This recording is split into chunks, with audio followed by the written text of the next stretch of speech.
After serving my 2 episode suspension, Sound like I, Draymond Green. I think I've learned my lesson, so they let me back on. Hey, what's up? It's your boy Roy, and this is episode 45 of What the Fellas Think. Man, when the numbers just keep growing and growing, you know. Hey, you messed up to 44 last week. Look when he did that. I didn't realize I did. But no, you didn't mess it up. Realize. You can't mess it up. You mess it up. Yeah, you can't mess it up. Nah. This because we was on episode. This is episode 46. Last week was episode 45. We're on 45. But yeah, I was following your lead. That when I did this, I did the finger. I got the see, when I did this though, I did this. So from left to right, it looked like 54 instead of 45. Like you said, it's episode 46. Yeah, episode 46.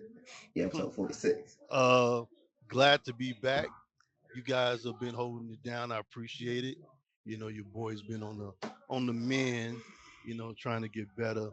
You know, I had that penis reduction surgery. Hey,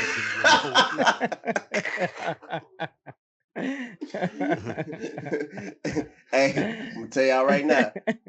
We neither confirm or deny. We don't know what he's talking about. We don't know what he's talking about. I haven't shown them the scars yet. We don't know what he's talking about.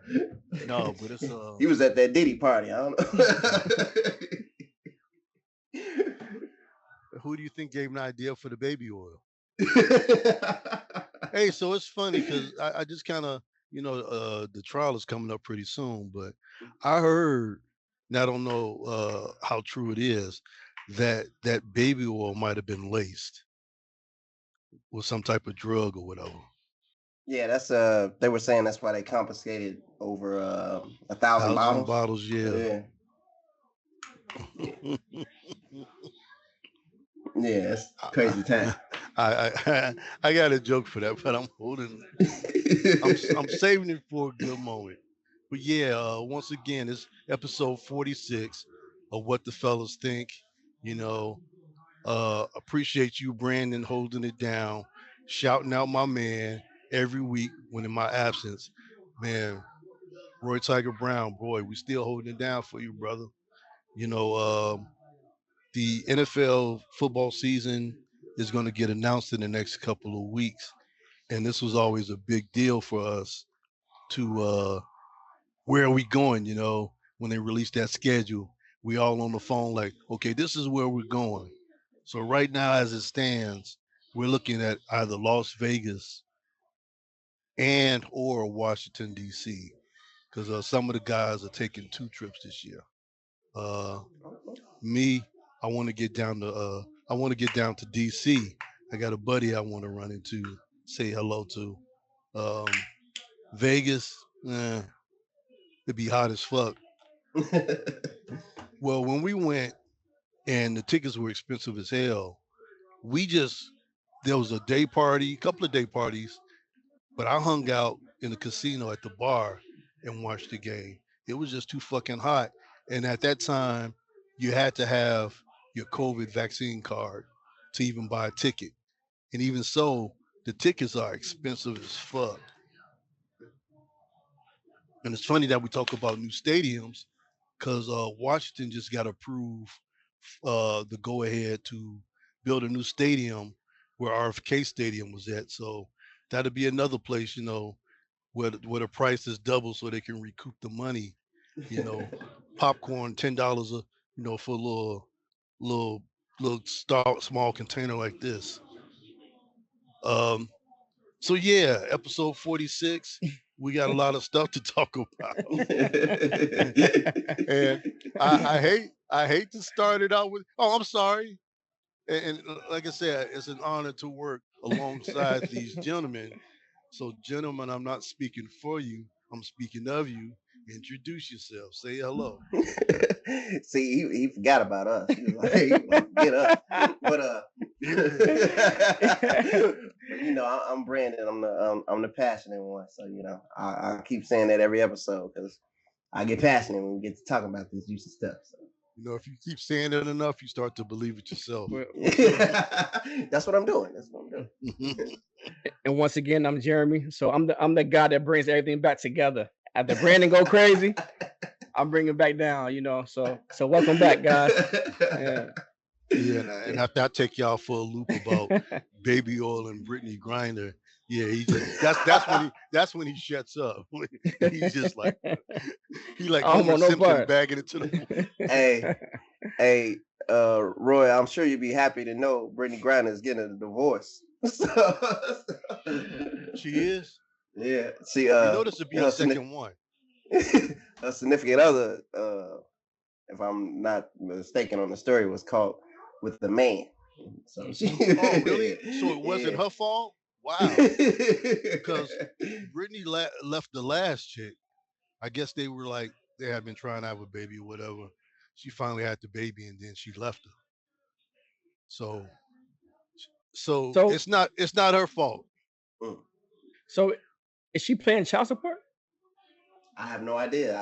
I didn't look too much into the details, but I just thought that's a good question because I mean, a man and woman get married, or they have a child, automatically you can get the male for child support. How does it work in this case? I guess the same, because if they was married and had the child, it gotta be the same. Who gets the family strap on? I'm done, Elroy. I'm done. Can you tell I miss hanging out with you guys? Jesus Christ. Where do we go from here? I have no idea. So I heard something on the radio. I was listening to Kevin Hart's Laugh Out Loud on Sirius, and I'm paraphrasing. This lesbian or former lesbian decided to go back to the other team. She said when her girlfriend came out the bathroom with a glow in the dark dildo, and she laughed at her, and she realized that I guess it was just a phase for her, and she went back to dating men. But yeah, could you imagine that? Well, I couldn't imagine that. I don't want to see nobody come out the bathroom with a glowing dark dildo. Hey, first of all, as heterosexual men, if your partner is coming out with anything glow in the dark and it's what they call it? Is it pegging? Nah, we ain't doing that one. We ain't doing that one. I'm gonna have to turn into Ike that night. I can't do that. She really thought she was doing something. She came out with a glow in the dark joint. And she didn't realize she made her flip the coin and say, fuck it, I'm going back. I'm going back to real dick. Said the only dick I want to see glow in the dark is if he got radiation poison. Man. But anywho, so again, no, and it's my fault. So we're gonna start out with the NBA playoffs, and we're just gonna go on, hurry up and get this out the way. Brandon, you called it. Brandon, Wolves, you were right. Wolves in 5. I told you one episode in between. It was gonna go home, get them clean slate, then go back to their house and close the show. And, and Ant-Man went on his round of applause to calling people out. Stephen A. Smith, Charles Barkley, all of them said, Paul Pierce. He called y'all out, and he answered the bell. No shade to Minnesota, but where do you think the Lakers went wrong at? Effort. I think a lot of times you saw the lack of effort, and to me, it was only game 2 where you saw when they went 100%, they can compete. But when they give lackadaisical effort, that's what happened. And too many times I saw Luka doing this, reaching instead of moving his feet and moving his body. Now, since they lost, people are coming out, oh, he out of shape. He was using basketball to get in shape. Forget all that. Effort to me is where they were struck. There's no way, no offense to Rudy Gobert. But no way Rudy Gobert should be dominating y'all like he's Shaq. No way that should happen. I don't care what you say or what anybody say. There's no way that should happen. But effort showed, and you allowed them. They wanted it more, and they showed you. Okay. That's the only thing. So, Jeremy, what's your opinion about this series? I'm actually heartbroken, bro. I hate to admit Brendan was right, but I don't think the thing is he wasn't right because you only said it once. You ain't gotta say it no more. No. Yeah.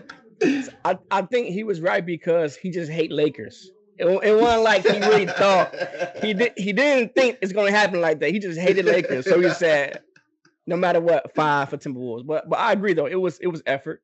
And he mentioned Luka. I don't think Luka like even had the tools to match up. It seemed like with how the Timberwolves was coming. Like every time down possession, like they had him in a matchup with Ant-Man. He trying to guard Ant-Man for that all game. You can't. It just, I think it was a bad matchup. Also, I don't know, man. I just hate that we lost.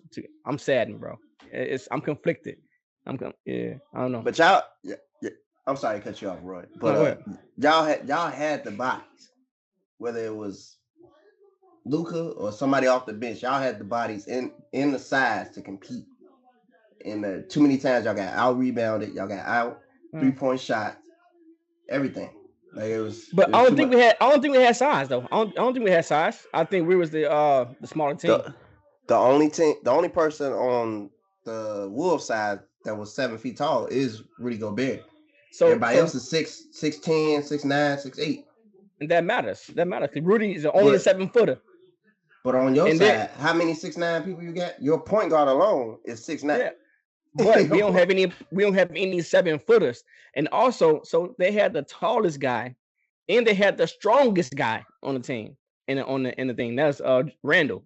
So they had Randall as the strongest guy and then the biggest guy. We can't compete with that. We just couldn't, man. It all unfolded like, I don't know. I thought we had a better game plan. I didn't like how JJ went small and stayed small. I thought he had tried to throw a little bit big in there to try to slow down Rudy. I mean, slow down. It sounds crazy, right? That feel weird. Slow down Rudy. To slow down Rudy, man. But he had 20 plus rebounds and 20 points. Come on, man. That can't happen, bro. Yeah, that can't happen. That's all effort to me. Yeah. And no offense to LeBron, but to me, he's still in the conversation of GOAT. He may not be definitive anymore, like people were saying, because you can't say that he just here it's him now. He's still in that conversation, but he ain't definitive like people were saying. Just say. And are you saying it because of one series or just in general? That's how you always felt. Well, I never had him as my GOAT. Oh, okay, but okay. Remember the argument was, it's him. He's the GOAT. Yeah. The people had him as a cold hard fact. You can't say that anymore. Wake up. Big wake up, man. No, I'm not asleep. I wanted to warn Brandon. You got animal porn playing in the background right there. No. Those are cars, people. Those are cars. Please don't call my line talking about I'm playing that weird stuff. Those are cars. Don't worry. Those are cars. It's your fetish. That's what you call them right now. Hey, so where do the Lakers go from here?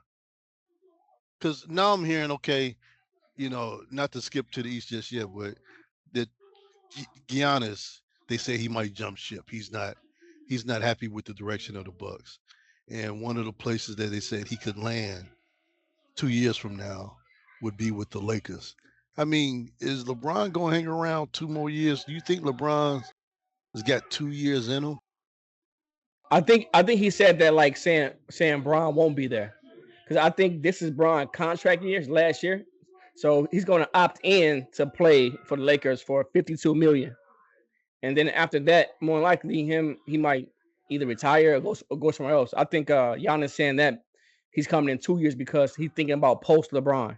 Because there's no way Giannis want to play with LeBron. He don't want to. Like it just hurt his legacy. You know, there's no point of him coming and play with LeBron. None at all. So I think. yeah.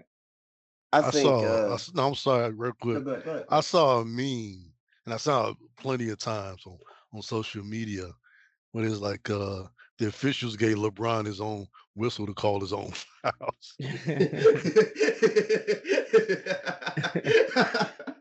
Which goes again, I mean, great player, phenomenal player, but this flopping and I'm gonna call it basketball bitching, it really taints his legacy, especially his argument about his GOAT status against Mike, because Mike didn't bitch and cry like LeBron does in the flopping.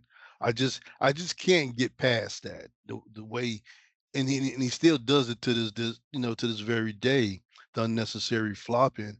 And I'm like, dude, you don't have to do that.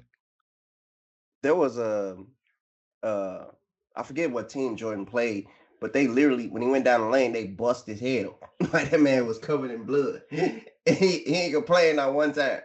Not one time. So I think you're making that up, but okay. Nah, you don't remember. I'm gonna look it up. I forget what team, but he did. They split his face. You remember way before the Bloods and the Crips? Nah. These guys in blue and red came out and jumped Michael Jordan while he was. These guys in blue jumped him because he was wearing red on the court. Yeah, Eric, I'm with you, man. I don't think I ever heard about busting his head. No, that's new. That's a new one for me. Remember when Michael Jordan played with an amputated foot? Nah, I'm finna Google it. They put his foot in the shop for a whole season. He played with one. I'm finna Google it for y'all. I forget what team he played, but he went down the lane and they split his head up. Y'all ain't two Jordan fans. Y'all ain't two Jordan fans. That's what that is. No. That's what that is. I was actually never a diehard Bulls fan. I mean, I did watch them during their championship run. And if anything, I was more of a Scottie Pippen fan than I was a Jordan fan. I'm kind of a root for the underdog type of guy, and I thought Scottie Pippen could have emerged from his shadow, but he was in Jordan's shadow. So I was more of a Scottie Pippen fan more than anything. I had a Scottie Pippen poster on the wall. Is there a reason for that? Is there a reason for choosing Scottie over Jordan as a fan? Was it just you should know this. It was against your Heat. Ooh. Alonzo Mourning split his head up. Okay, let's go, Alonzo. You should know this. Alonzo. In 1996. Y'all ain't two Jordan fans. I'm gonna have to. No. Alonzo Mourning split his head open. He came out of nowhere with a frying pan and hit him. Ref didn't even call it. No. So, and again, there's other places that's being mentioned about Giannis moving to. So then just to go into this Giannis thing. Well, let's start with their series against the Pacers. Obviously, they lost. You know, some dad got in his face and he wanted to smoke, which in turn got him banned from all NBA games, future NBA games, and I think he deserves that. That was totally uncalled for. You could have celebrated, but that was classless, and I think the NBA did a good job for banning him. And I'm sure they'll lift it probably after a season or two. But yeah, you have to, man. You have to. Yeah, because is he the father of a superstar or all-star? Tyrese Hallenberg. Yeah, you can't ban him for too long. Yeah, but that's the thing though. That should be a warning because Giannis, that's a big dude and he's strong. Because you in his face at that time, what's to stop him from literally 10 off on you. Literally like a bull, like a matador. What's to stop him from 10 off on you? Because then it would have got worse. Yeah, and they already in the. Hey, Brandon, is that why he grabbed that other guy's head like that? You seen him grab a play? Oh, you see? Hey, I just want to speak to that too, because Giannis talking about not being a sore loser. That was a sore loser moment right there. I mean, you already know, man. Come on now. You don't grab no. You do not. I hate to use this word, caress a grown man's skull. A grown. You did not do that, and no, I felt that was like a sore loser moment right there. Yeah. The father incident I get, but that moment, come on. No, but Brandon, to the player, like he didn't even recognize it until later. Like he had a delayed reaction. You know what I'm saying? He already got massaged for 10 seconds. You know what I'm saying? Like, look to the left. Oh man. Giannis already. Come on, man. You knew that. You knew that. Don't caress no grown man skull. Like you don't do no stuff like that. I felt that was a sore loser in him right there. Yeah. No, that was really him really trying to really poke the bear. Yeah. I mean, because when you do that, I mean, we'll laugh about it and say, "Hey, no homo," or whatever. But he was doing that to intimidate him. Mm-hmm. You know, so but it didn't work. You know, and you know what? The Bucks are getting what they deserve. You know, you had a pretty decent coach that had a pretty decent run, and when you thought you had prospects of going all the way, you pull a rug from under his feet and bring in a coach that couldn't do half the job that he was doing. Hey, but to me, he's still a winner. His contract was guaranteed, so he was getting paid to be wrong. Yeah. That's how I feel, and not to skip series, but that's how I feel with the Denver Nuggets right now. Even though they was my team that I picked to go to the finals, they got their coach up out of it, and they look like they're undisciplined. They turning the ball over. Their offense don't look as smooth as it once did. It all started with that Russell Westbrook incident. He might have two-pieced him up in the locker room. Now that I think about that. Hey, what's going on there? You got Junior Fight Club going on in y'all's? Nah, you know them kids in there. They you got Junior Fight Club. they think they in the WWE in the front room. Oh, really? They be playing rough like that? Yeah. The girls too? The twins? Yeah. Okay. Yeah. Oh no, they gonna take that shit to school. Ain't nobody gonna mess with them. They gonna see. Yeah, I already know. Getting them calls, but it's gonna be one nice one and one mean one. The kids gonna think they talking to the nice one. But man. Yeah. But let's get back to the Denver Nuggets. I think they gonna get what they deserve too. They might get up out of here too, because they did their coach wrong the same way. I don't know about that. Isn't your pick Nuggets and who you have and Cavaliers for the finals? Nuggets and Celtics. That's what I have. Okay. It's looking better than my pick for sure. Well, your pick at home.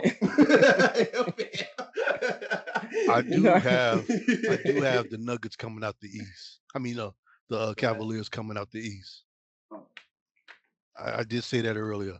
I thought it was foolish of the Miami Heat, my team, to fight so hard to get into the playoffs, knowing damn well they wouldn't get past the first round when they could have had a higher draft pick. But that just shows.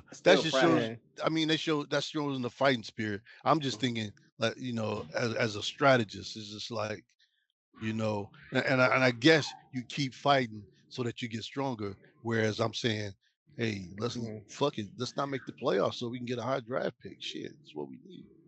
But the way it's set up right now for Miami, they have a pretty high pick in the upcoming draft, and it's one of those things, and they're going to go back to their old ways of doing things. They're going to pick up some veteran with just a little bit of gas in the tank, as opposed to investing in youth. And let's see how that works out. Well, I will say, I mean, you gotta have faith in Pat Riley, because I mean the Heat, Godfather, yeah. The Heat have been a team that's in the mix in every decade since the 90s. So they've been in the mix. They've been in the mix every decade. No, I guess I'm real critical because we had Lowry. We got all those. Wiggins, he still has ways to go to prove something to me. Terry Rozier, it's just we thought we had something, especially with Kevin Lowry. And when we fall flat. So I'm trusting in the Godfather. So the Wolves, who would they potentially be playing next round? It's either the Rockets or the Warriors. But Warriors up right now on 3-2. So I'm leaning towards it'd be Warriors. I'm thinking, which will be a good series next year. I mean next season. Next series would be a good one. I think if it's the Warriors, I think the Wolves got too much size for them. I mean, their smallest player is Ant-Man and Michael Conley. Hopefully I'm saying his name correct. That's the two smallest people. The rest of them is like 6'6", 6'8", 6'9". Yeah, but the only thing I think about is don't forget they got Jimmy now, so they have another guard with Curry, and I think the Warriors have a different style. Like they can play with big teams because they shoot a lot of threes, and they got Steph Curry, who is the best shot in the NBA. So the style play is different. But the Wolves got defense and they got the outside shooting. And if they get hot, it's already proven they got 6 or 7 players that can get hot from the three and go crazy on it. They got because the thing is though, I think defensively, Warriors match up better against Lakers. You have Luka out there, slow foot. You have LeBron out there, slow foot. So that means you have to demand double teams on Ant. At least they can put bodies around Ant, so double team can be like at minimum, right? So I do think it'd be a better matchup. I mean, a better season or series with the Warriors than it was LA for sure. I think so. But I was wrong before. No, I'm saying, but this time might be right. I'm gonna have to say Wolves in 6. Wolves in 6. But you know what? You talking mean game? Put some money on it. Not with me. Don't bet. I can't go there yet. Go bet with the Italian mob. Go make some big bets with them. The series I'm excited to see is the Knicks in Boston. I mean, I'm excited to see that series. That's like that old school rivalry being what is it called? Reunited, or how you say it? Yeah, I hope I'm saying it right. For me, I would love to see the Wolves versus OKC. I would love to see that. Oh, I don't know. Yeah, I love to see that. I don't know. It's something about Shea and Ant matchup. If you go back and watch any games, it's always high intensity between Ant-Man and Shea because they're the future, right? So they kind of like try to juggle and see who's going to hold on the NBA moving forward. But for some reason, every game they play is always high intensity, trash talking, all kind of stuff. I got one question for y'all since we talking about the future of the NBA. Yeah. Who's the best player in the NBA right now? Roy, you want to take this off first? Well, I don't want to say his name because I hate him for who he's dating, but him. Talking about Tatum, because he with LMA. Yeah. Tatum, that boy. Hey, man, done snuck into her DMs, man. He beat me Brandon, to it. Hey, Brandon, is it crazy to say I think at this point, I think Ant-Man is. I hate to say it. I think he's a better face, like as far as talent wise, than Tatum. You talking about complete package with the image with talent? I would say Tatum, but just talent wise, I think is it crazy to say Ant-Man has more talent than Tatum? I don't think it's crazy to say, but Yeah. I think if you had to pick between the two, I don't think it's crazy, but if you had to pick between the two, I'm going Tatum. Why? Because Tatum more versatile than Ant-Man. Tatum can post you up, shoot the three, drive on you, pass the ball.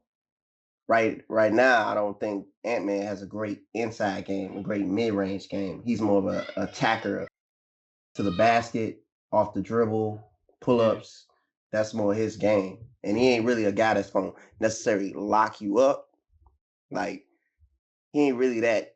I don't see that. Man, he made it hard for all of them. For LeBron, when he matched up, when he switched off to Luka, he made it hard.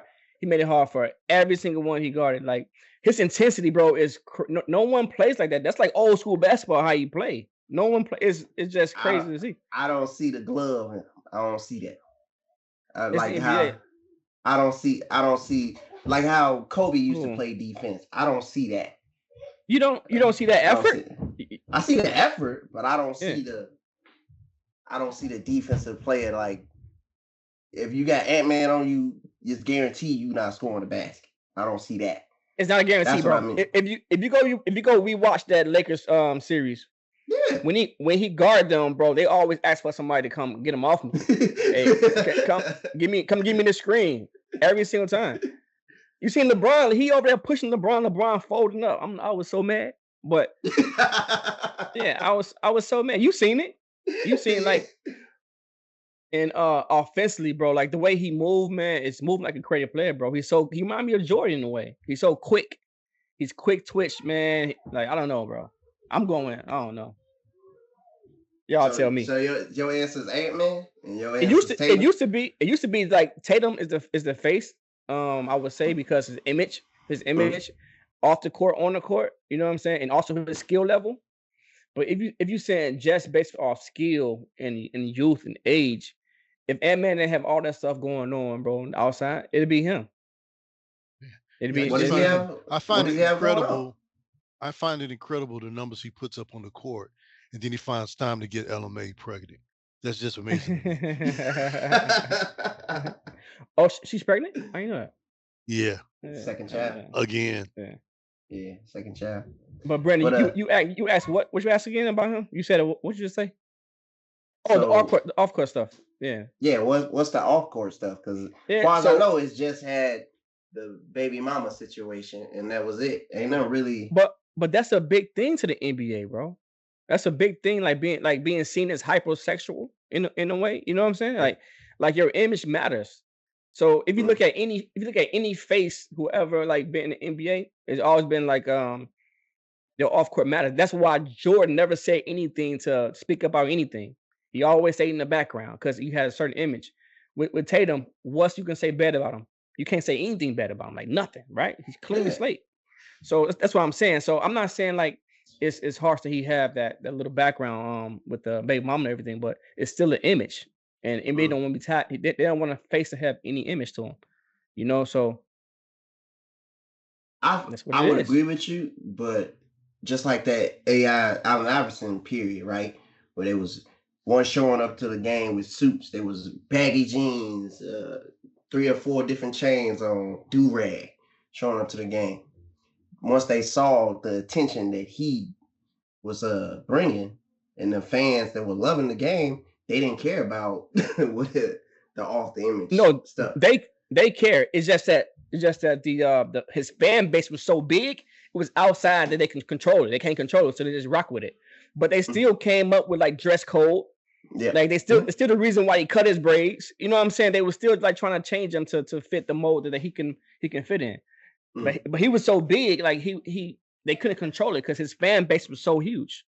But when Ant and these, you know what I'm saying, I don't know, bro. I really think they wanted to have Tatum at first. Well, I think they want to have Ant to be the face, but I think they're kind of hesitant giving him that role. That's what I think. I really do. I really do. You might have converted me to your point. I think I agree with you, fella. I agree with What? Elroy, Yeah.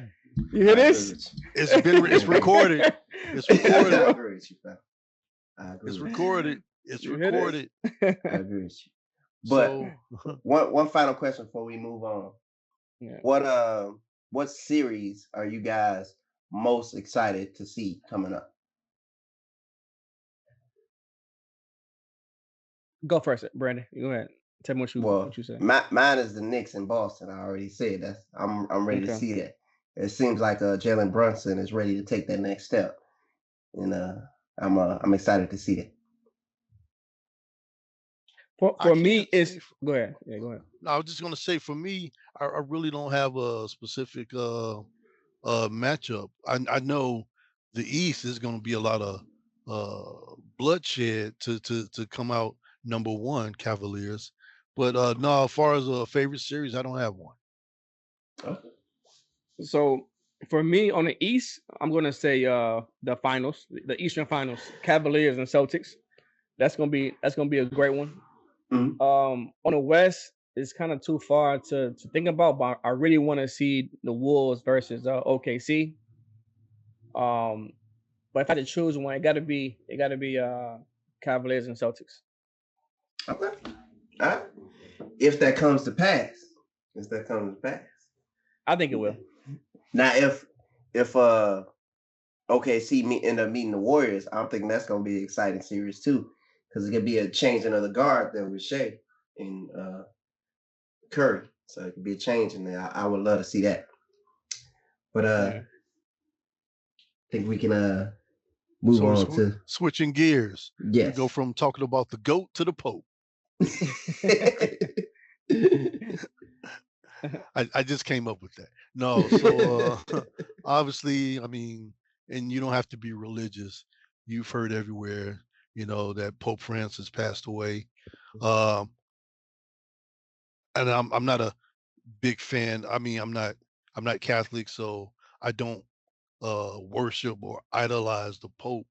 But I find it amazing that he had, double pneumonia. No, did he have double pneumonia? Well, he was real sick, and he was able to bounce back and deliver Easter Mass before his passing. I'm sure for a lot of Catholics that was like a real big deal. And I think in my lifetime I've lived through maybe 3 to 4 popes. And as a kid, I'm like, all I could think of is, the Pope Mobile, that big little motorcade thing where he stands up in his bulletproof. And I remember asking my mother, I was like, well, why is it bulletproof? Why would they want to shoot him? Stay your ass in the house if you think people. But no. So no, so and as the years pass, when the popes, getting older and get more into it, I realized there's a whole process that when the pope passes, that that they perform. So I'm gonna kind of go through this real quick, and I'm gonna have to go off camera because I gotta adjust my vision. But so yeah, once a person is nominated pope, um, they have to sit down, and one of the most difficult decisions is, making arrangements for their death. So when the pope dies, he's confirmed with death. A doctor with a doctor and a death certificate. There's no autopsy performed, which, you know, if it appeared to be weird circumstances, wouldn't you want to know? And I'm not saying this happened yet, but so yeah, there's no autopsy performed. So they also lock and seal the Pope's home. And this Pope right here, he lived meagerly. I mean, he had the basic necessities as far as home arrangements. So they lock and seal the home, and there was a process for that. And then they destroy the Pope's ring, which is also a seal. So when he signs documents, he puts his seal on those documents. So to dig deeper further into it, when a pope dies, the period is called sede vacante, which means vacant seat. It begins during the Catholic Church mourns and prepares for the election of a new pope.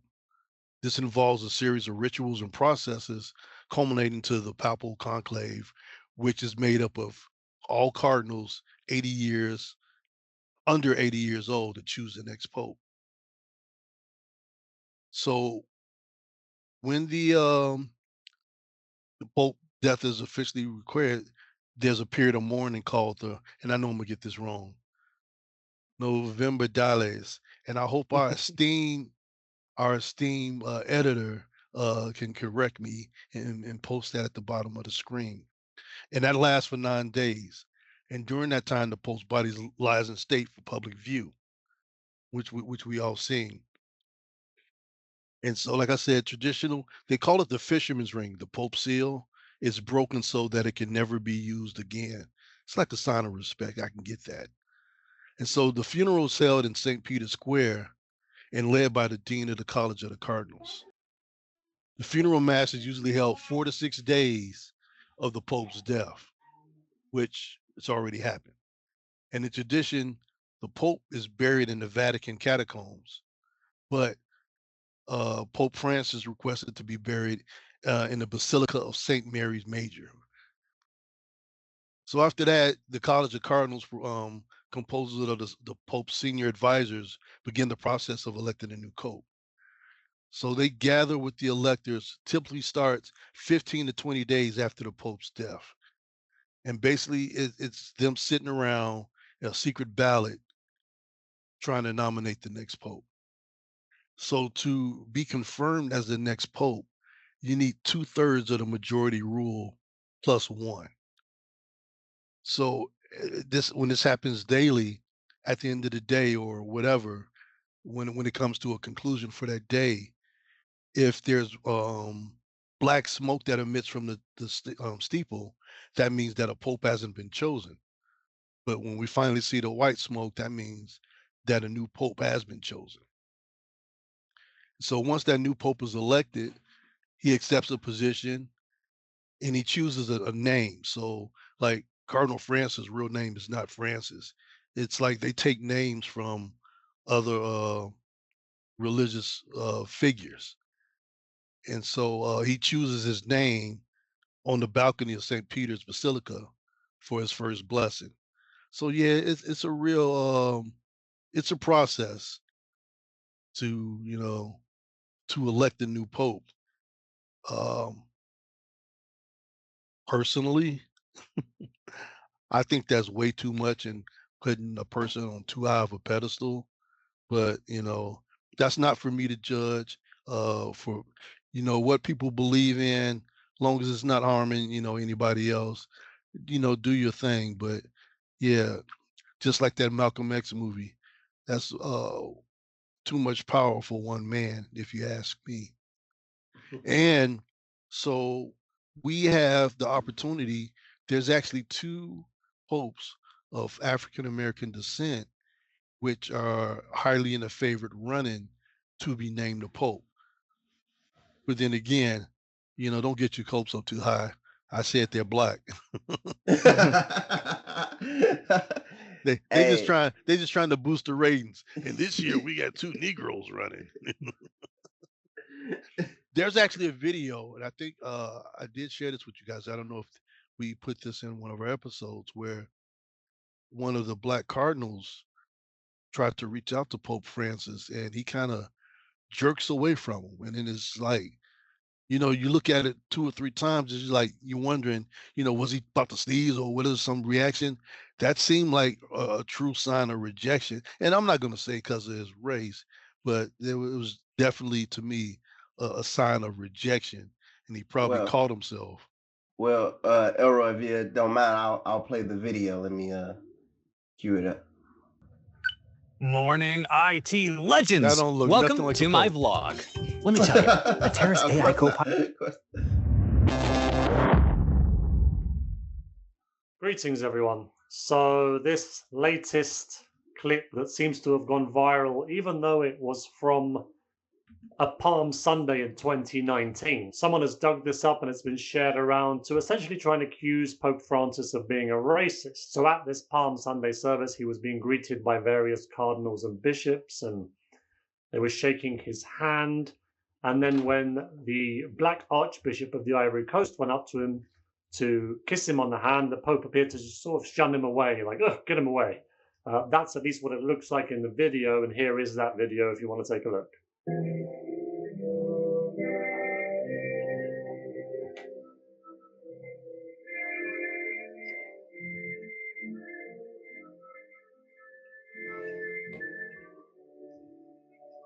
You see, that's this divineness at power.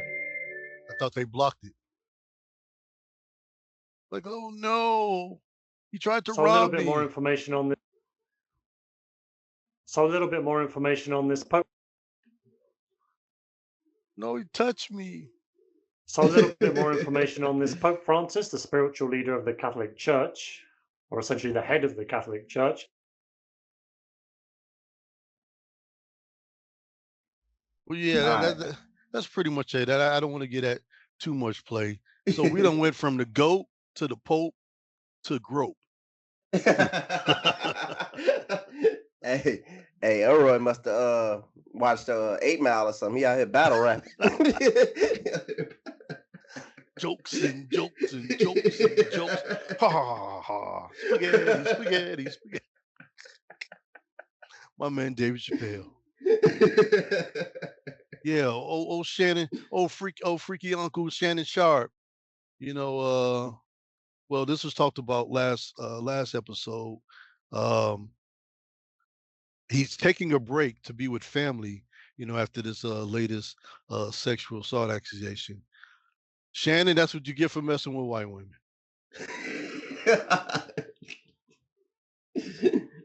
I can't say that more serious. And this is like my Stephen Smith voice. That's what you get. He asking for trouble. What was she, 20 years old? Well, 19 at the time. She's 20 now. Yeah. The thing is, though, and me and Jeremy was discussing this. There's a lot of old heads out here dating them 19-year-olds, but it's like a 40-year age gap. And the thing that I what's get. What's his name? What's the football coach? Oh yeah, Bill Belichick. Bill Belichick. Yeah, ain't no. To me, what's the conversation? What is a 72-year-old talking to a 20-year-old about? Like, what's the conversation? Oh, the same thing that me and my 20-year-old girlfriend be talking about. She be listening to this shit. I be like, the remix. You want to listen to the original? That's some bull. I saw that on a skit on Instagram where this older guy was dating this younger girl, and it's the sample, and he was like, "I'm finna play you the original." It's like Craig Mack flavor in your ear or something. Yeah, what is the conversation? That's someone explain it to me because I wouldn't get it. Now I've seen in Bill Belichick's case, he's doing yoga with his girlfriend, and he's 72. They on the beach, he doing yoga with her, and I'm like, you know, strangely, I think it's kind of a legit relationship. I don't think it's any, ulterior motive on her part. I think she's truly found love in that old ass man. It's just like and Jeremy, if you say anything, your mic is muted. Yeah, I see it.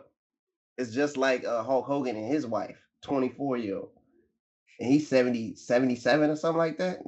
And I'm like, what's the conversation? There's no, like, there's got to be some manipulation going on.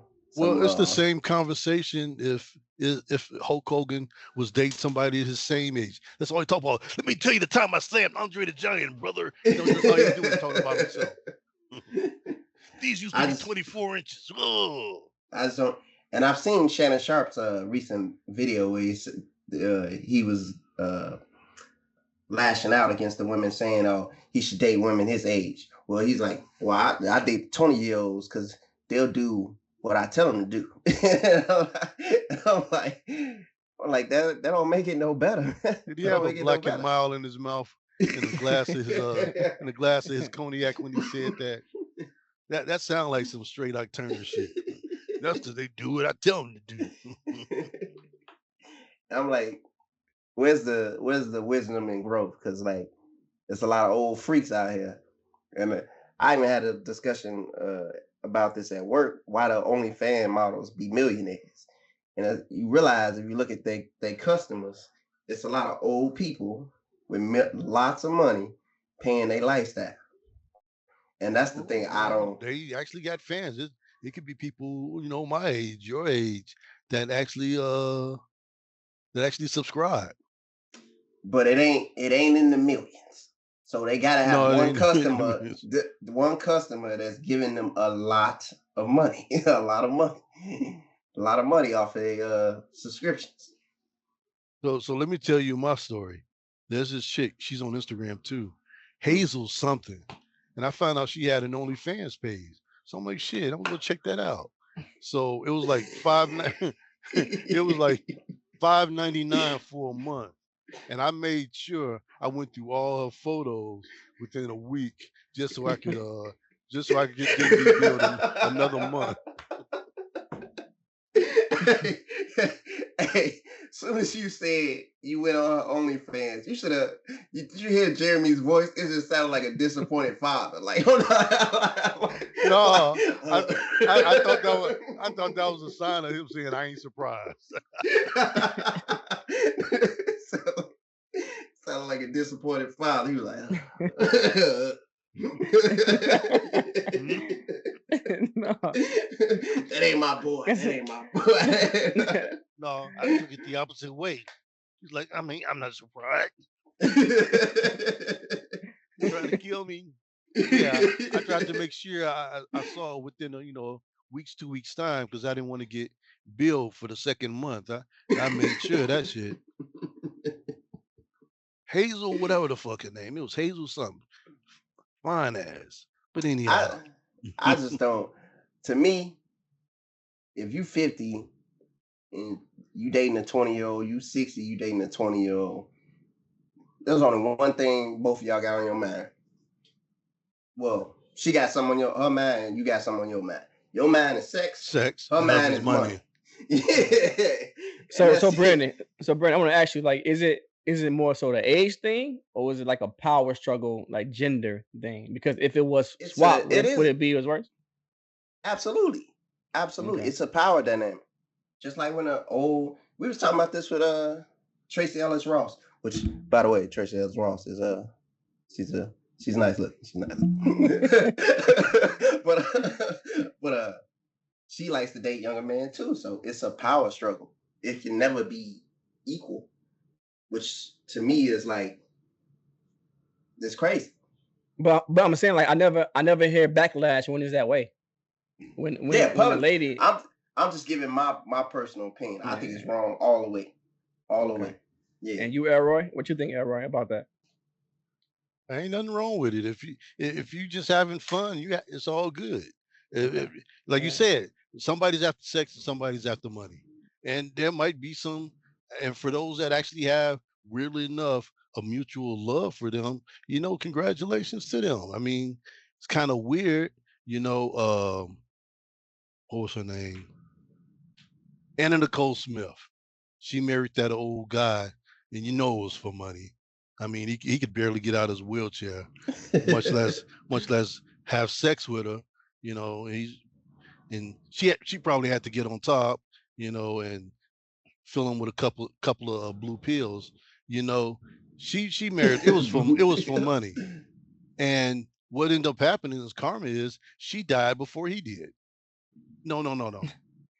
she died not too soon after he passed away. It was something like that, but it was basically just karma. It's just you could tell there was no love there. But I think with Bill Belichick, I think the way they carry on, like there's some realness to it. I can't see it. I mean, and it's weird as fuck, but maybe she has an old soul. I don't know. Maybe you she's over there not trying to into that. justify. No, maybe she's not into the clubbing thing. Maybe she enjoys, sitting on the porch, sharing lemonade or whatever that, eating butterscotch or whatever. And I don't want to. But they get out. They be out on the beach. They be out, having a good time. They seem happy. But you can tell when it's suspicious as fuck. Speaking of which, my man Travis, was it Travis Hunter? Yes. They're getting married in a couple of weeks. Hey, if he like it, I love it. I'll just go that route. Because I would have concerns. Just her behavior. Yes. I would have concerns. But hey, if he like it, I love it. I ain't gonna. Yeah, to each his own. Yeah, but I want. You know what? And if it is what we think it is, maybe he needs to go through this to learn. Hey, before we get deep into this subject, I want to share something with y'all. And Roy, you tell me what you think, since you say it's about love. Let me. Is this about love right here? It's about love. What are we looking at? Are we looking at appearances? Is this about love? I just want to. This is a viral couple right here. This is a couple that they are together. This is a viral couple right here. Can you make that picture larger? Let me. There you go. She bought his games for his Xbox. I just want to say, is this about love? I just she know how to fry chicken. You know what? I mean, I'm sitting here making jokes, but it could be love. What's your thoughts here? What's your thoughts? No, it's not love.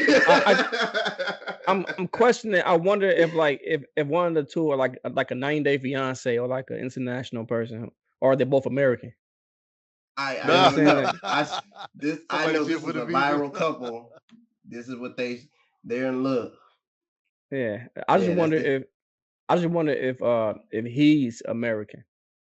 I don't know. I have to look into it. But I don't think so. I just wanted to share that before we got too deep into Travis, because hey, so check this out. We went from the GOAT to the Pope to what did I say?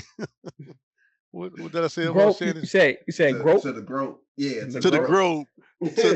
to now we moving to throat. Wait, how you get the throat? What's next? Kanye West. Oh Lord. So the GOAT to the Pope to grope to throat. For people that don't know, this is Kanye West released a song called Cousins. Well, basically, he admits to being a curious young man. Not in his lyrics, he's curious. He's not gay. He wanted to know how it felt to have a pee-pee in his mouth. I don't want to say nothing else, but he wanted to know how it felt, and that's what he in the song. That's what he said. From my understanding, this went on for years, right? Yes, for 14 years, I think, if I'm not mistaken. No, he said from 8 years old to 14 years old. Oh, okay, from 8 years old. That's the funny part. I'm gonna say funny. The crazy part is, I think if it is true, so I think it's highly convenient that he chose to say he stopped at 14, because if he went to 16 and his cousin was 13 at the time, remember that 2 years under, that's a crime, right? So who? It just seemed very convenient. You going from 8 to 14. You know what I'm saying? Like it is like it's just weird. It gets real. I It gets real weird. I So just go ahead. go ahead. Well, I just think Kanye is a crazy. Remember how we listed our top 5 of all time of hip hop artists. Now I had him in my Yeah. top 5, but Mhm. he's crazy to me. And I think he's a very sane individual, and he's a strategic individual. So everything he says is for a purpose. And to me, I think this is for.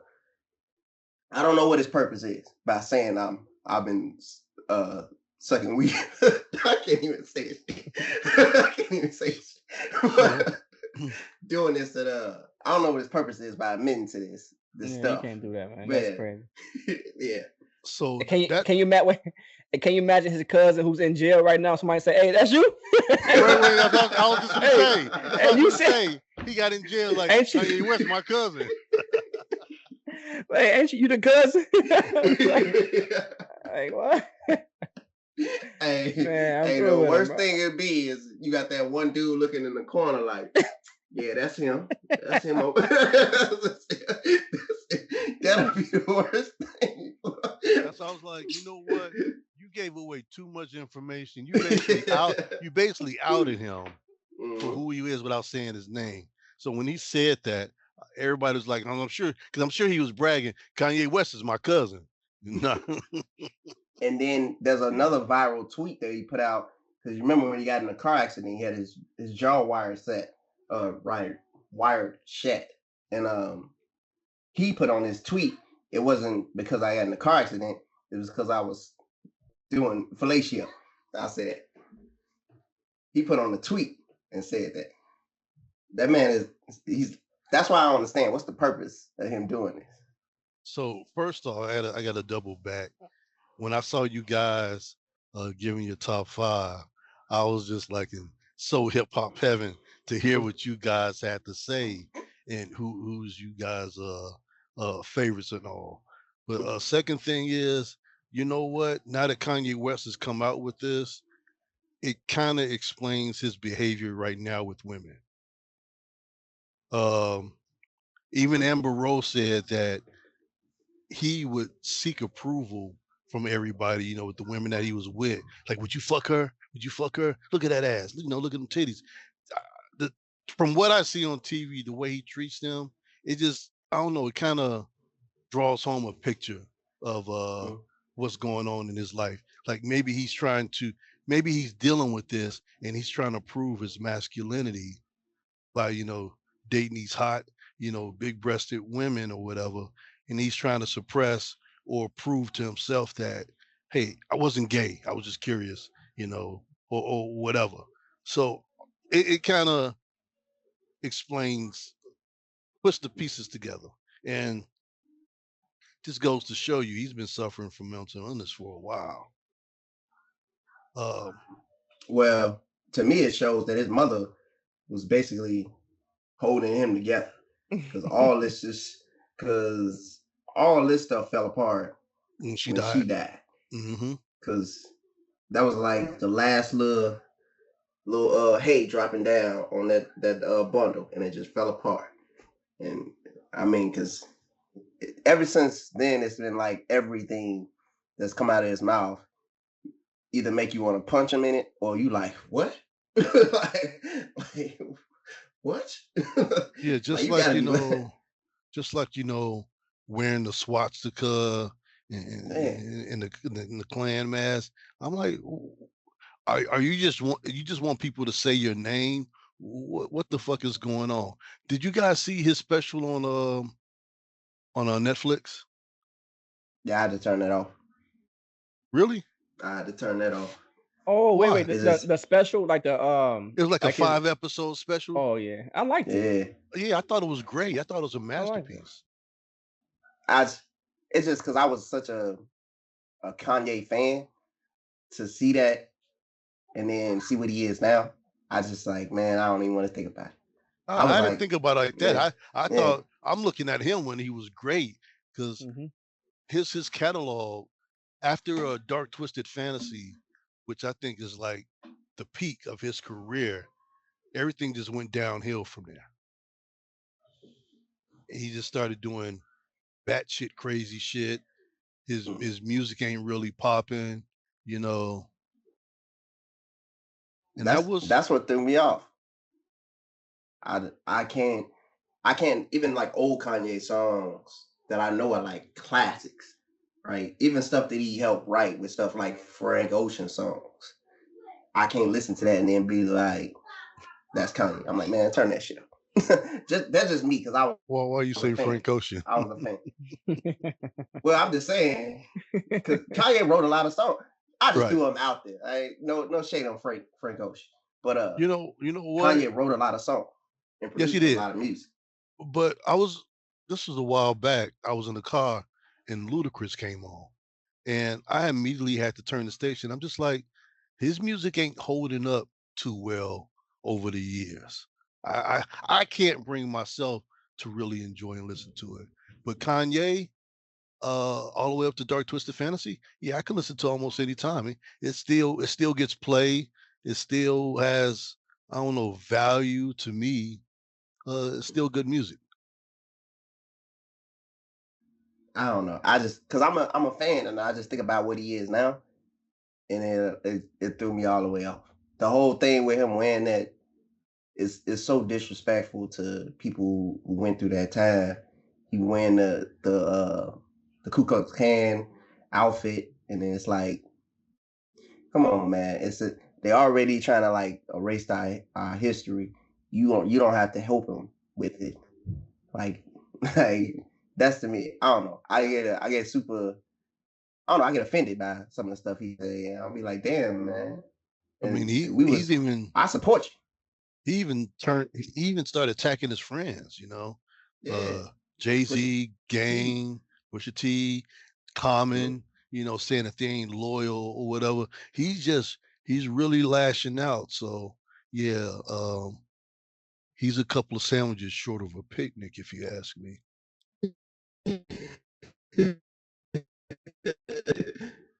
Yeah, that's man. I hate the boy. I mean, a hell of he was a man. His music came on. I was like, psych. Him and Twister, you know, him and Jamie Foxx, whatever song he was a part of. It just made me like, man, I was like, I was gonna turn It it on, was but then fucking magic. mhm, I think Jeremy dropped off on us. We got a little too much for him. I'm like, no, separate my separate myself from this excommunicado. On the gotta wait for Jeremy to get back because we definitely want to discuss great Oh, great movie. so we talk about great music. Mm, Yeah, we want to go into the subject of a great movie, mhm. uh, which we all agreed upon. Uh, I just saw it this past Tuesday. Um, there's a part of me that wants to go see it again. Uh, if this was the time of DVDs, I would definitely buy the DVD. So I'm hoping whatever streaming service I have that streaming service. And ladies and gentlemen, we're talking about the masterpiece called Sinners, which stars Michael B. Jordan as Stack, Michael C. Jordan as Smoke. Uh, Michael A. Jordan wasn't there. He was filming his part as Killmonger for Marvel Cinematic Universe. So great fucking movie from beginning to end. And I know um I didn't know it involved vampires. I knew it was something supernatural. Didn't realize it was vampires. I will say this: great story was told. It reminded me, and I won't say it didn't copy. It reminded me from Dust to Dawn, Mhm.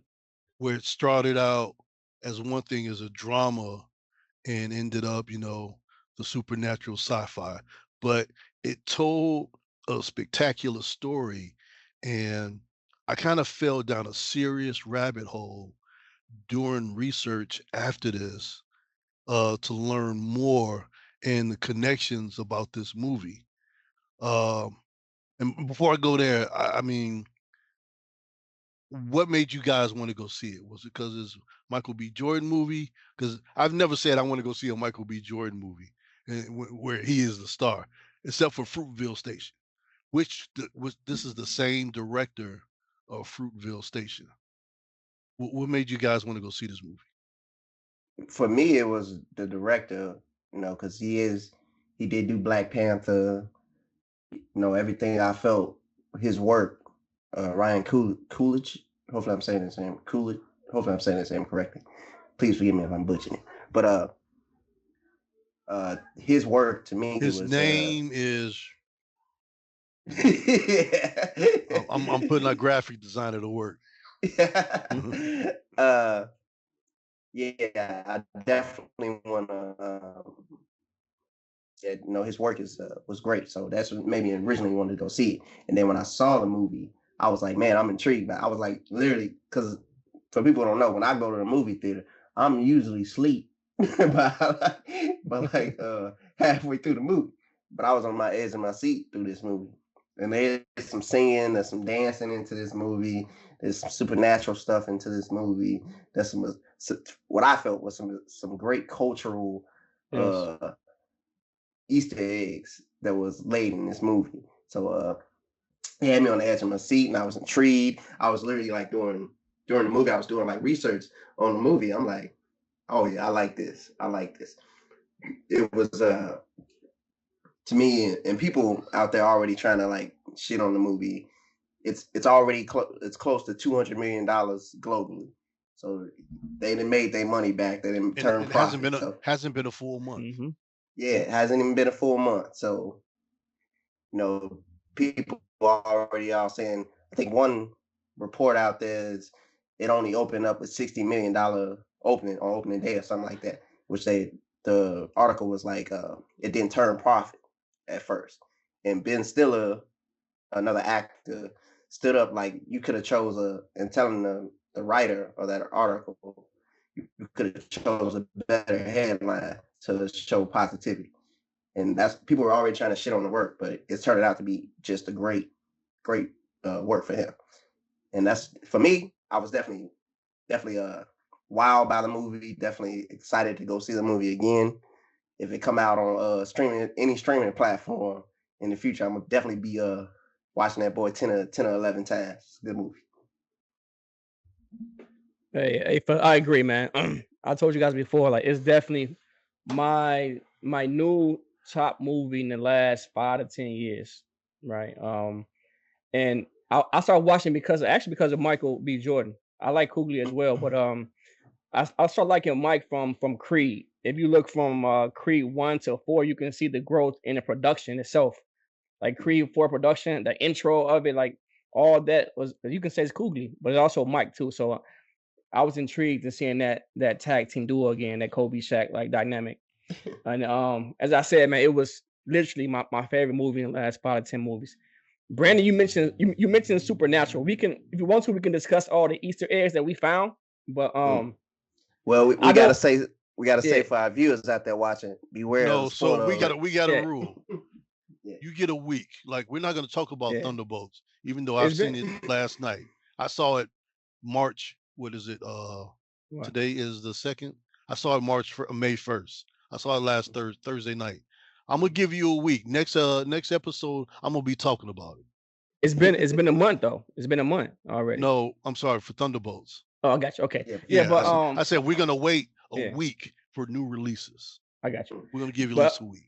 But as I was saying, like I heard Brendan say Supernatural. I didn't see it as Supernatural. I now see vampires from this movie as like a different mind state. I don't see it as supernatural. I see it more as like a religious concept, right? I see it as vampire. You can say like the devil or the Satan, or you know what I'm saying, people you can't see, people who don't die, like who play tricks in the background. Because we can talk about it later, but I want to dive into it. I'm gonna give you one instant, right? You remember when she said to what's his name? Cornbread? Not Cornbread. The big guy who's Cornbread. Yeah, Cornbread. When she was like, you can come in. He was asking for permission to come in. If you look at any like scripture, they say like, you know what I'm saying, invite the devil in. You know what I'm trying to say? So like, so a vampire can't come in unless you invite him in. You know what I'm saying? And then it was just, I think it's so many like hidden gems. So this movie had like religious scriptures. It had like a racial concept to it. It had all that. You know, even from the first 5 minutes when I think it was Native American chasing the vampires, right? So it touched bases, and I think everybody can watch it and identify with it or relate to it in some way. You know, so after we all done, I want y'all to tell me y'all two favorite scenes, and I'll tell you guys mine. But go ahead, Okay. Elroy, take over. Yeah. Okay. What really? So again, I was intrigued to see the movie, but what really set the meter at 10 is like probably the opening scene when they're leaning up against their car, and you saw one draped in red and the other one in blue, and I knew that these colors represented their personalities. Mm-hmm. So I tried to keep up with them and watch them and learn their personalities. This movie had, if you're a movie person, it has your attention from, credits started to credits ending. It was just everything about it. Uh the flow of the camera, you know, I saw actually the day before I saw it, so or the day of, uh Delroy Lindu, the older man, what was his name? The piano player, Anyway, but anyway, he was being interviewed, and this Caucasian interviewer was saying one of the best parts of the movie was almost cut. He said, "I want to thank, whoever advocated for that scene to get added back into the movie." And that scene was him telling the story in the car about his cousin with the pocket full of money. He was flashing the money and everything. Then somebody just came up with the story that he had raped a woman, so the Klan beat him, they cut off his manhood and this and that. And so it was fresh in my head. So when I said, "Oh, this must be the scene," I just thought it was great. It was just reminding you, here we are entertaining you, but let me tell you how it really was. No different from Emmett Till, who was accused of whistling at a white woman. Look what happened to him.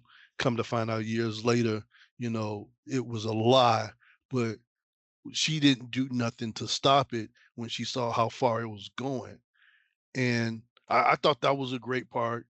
Just everything. Um, I didn't realize there was vampires in it until the first scene. He kind of jumped. It's like he was flying or something. The head vampire kind of falls down and he's running towards the house for shelter. Mm-hmm. And you can see on his back that his back is burning. I'm like, vampire. It was just a great story told. And I guess everybody wants to talk about their spoilers or whatever. I got a real good one for you, but let me throw a little history at you.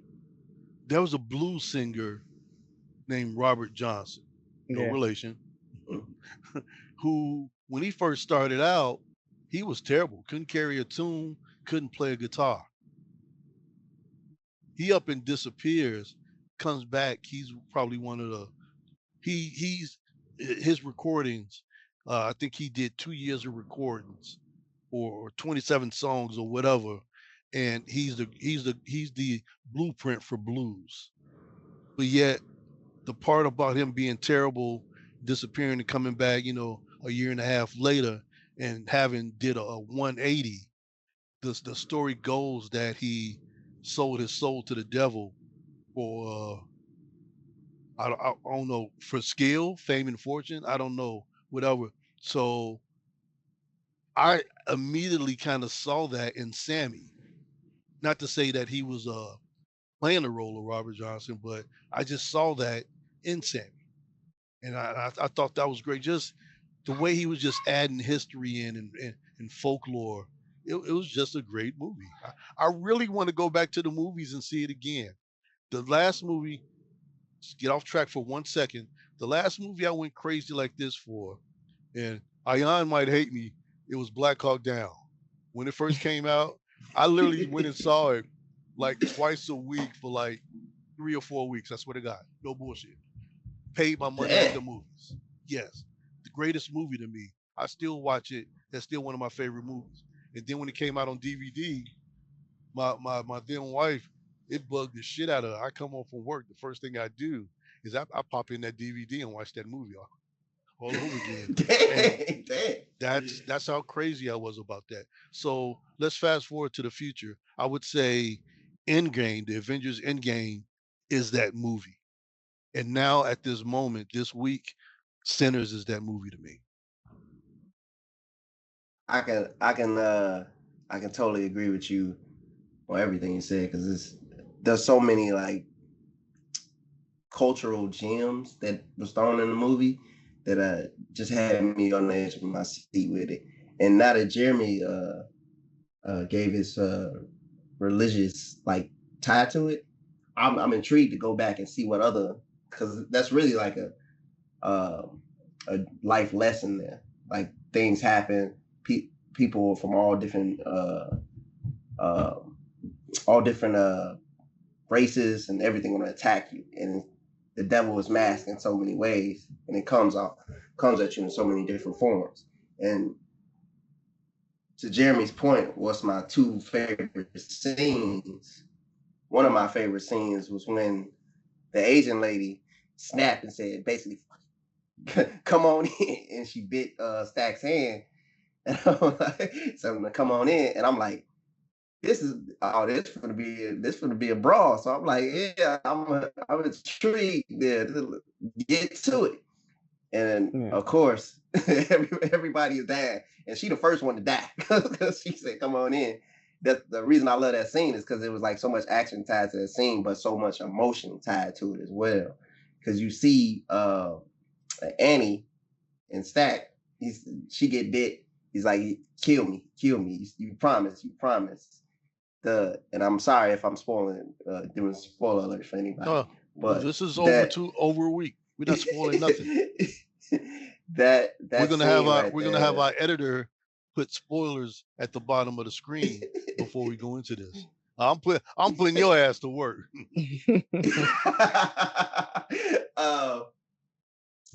I just want to say real quick. I just want to say one quick second, and I say that out of respect. The last couple episodes, which unfortunately I wasn't a part of, but I was sitting back as a spectator. You did a phenomenal job. You bring a great element to our show. Shout out to whatever your name is that goes in the corner at the end of the show. Yeah, yay! I added Iva. Hopefully, I'm saying her name correctly too, because I do butcher names. But that scene right there tied a lot of things together. Black love. They lost a child together. The unity, and they fighting side by side. That's what I love about that scene. And then my second scene was when Sammy's in the water and he fighting the head vampire, and Stax comes up, stabs him in the back, and you thinking he just killed his brother.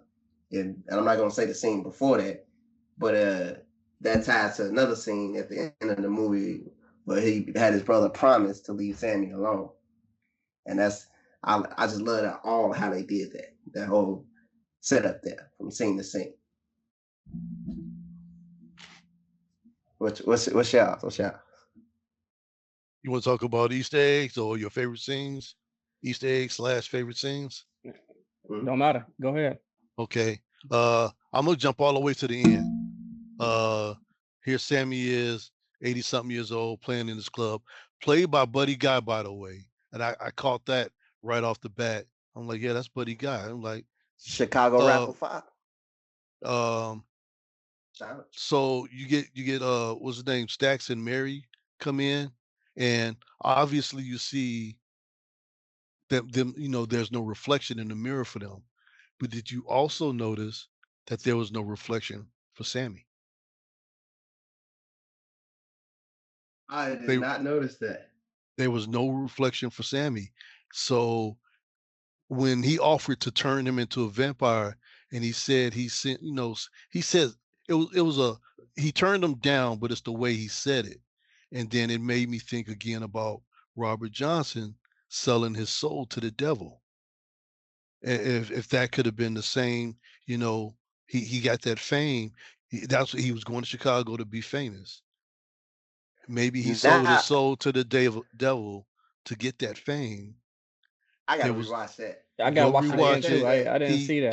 There was no reflection. I told you as soon as I saw the color schemes, I knew it was to me. It was, if you're a big fan of Marvel movies, it teaches you to pay attention to everything. And as soon as I saw the color schemes between the two brothers, it just had me like, my head on a swivel, just watching everything. Like for a minute, I thought Pearl was a vampire. But I'm like, no, she was outside earlier. And there's no way she could have got turned. But yeah, she kind of, even before, refusing to eat the piece of garlic, it's just something about her when she was performing. It's like she was calling, you know, the vampires or whatever. It's like, yeah, it's about that time, get ready. It was just something really off about her, and I guess he threw that in there to throw us off.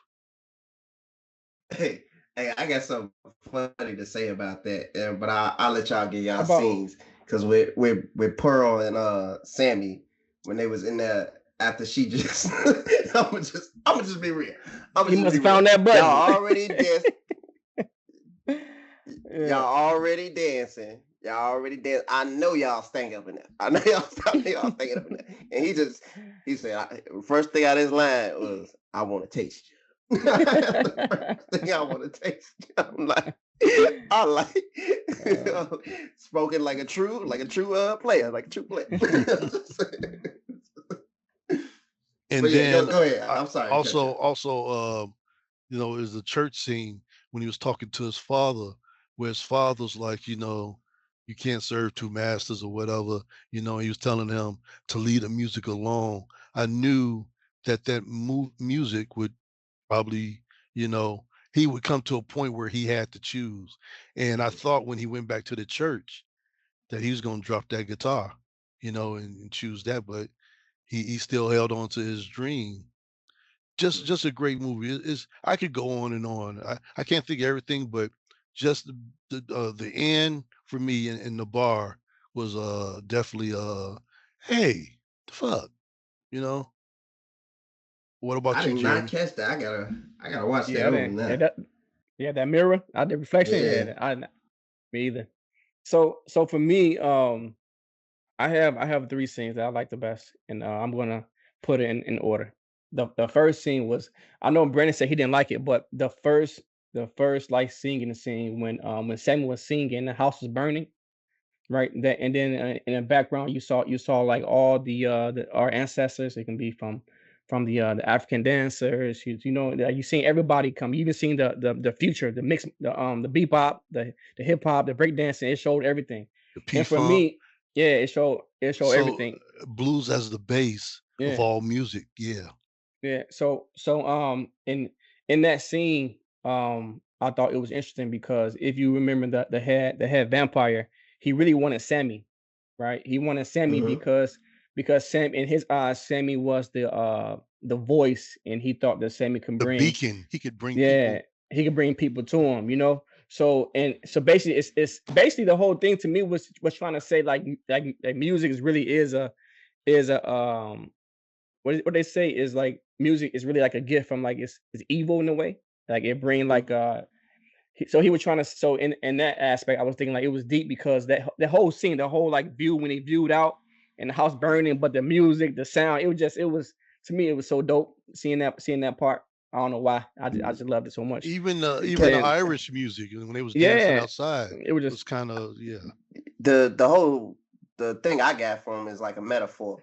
It's nothing but chaos around, fire, everything, but they dancing, having a good time.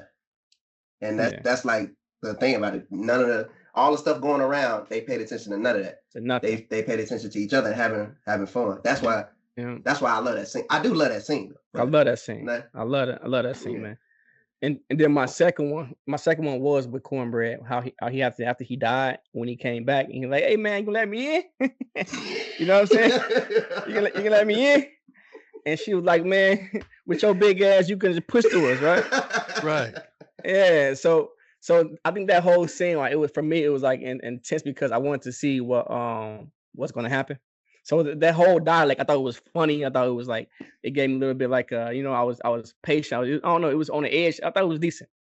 And my last scene was Brandon saying, when you like, it was in the water, but for a different reason.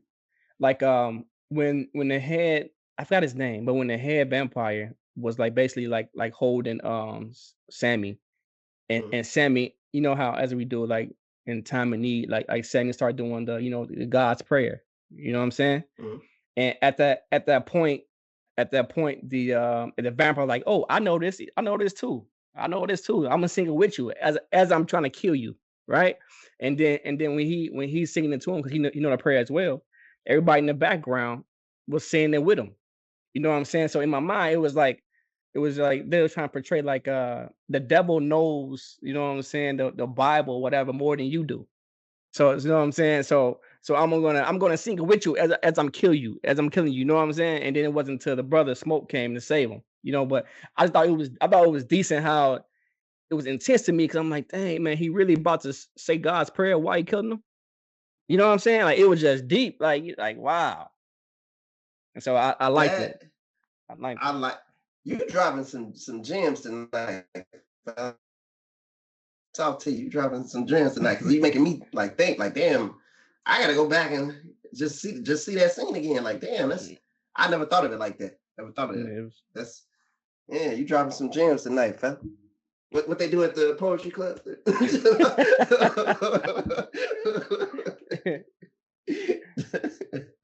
Yeah. Also, to Elroy point, I'm not sure. I didn't watch it again to go back and see how true it is. But someone was saying, in that movie, they they listed, or a character, one of the characters had, at least one character had one of the seven, what do you call it, the seven deadly sins, which is like wrath and gluttony, lust. Like, characters portrayed that. I don't know. I gotta watch it again to see, but that's what they're trying to Okay. say. You know what I'm saying? But yeah, I can definitely, that's it. see the lust part of it with Sammy.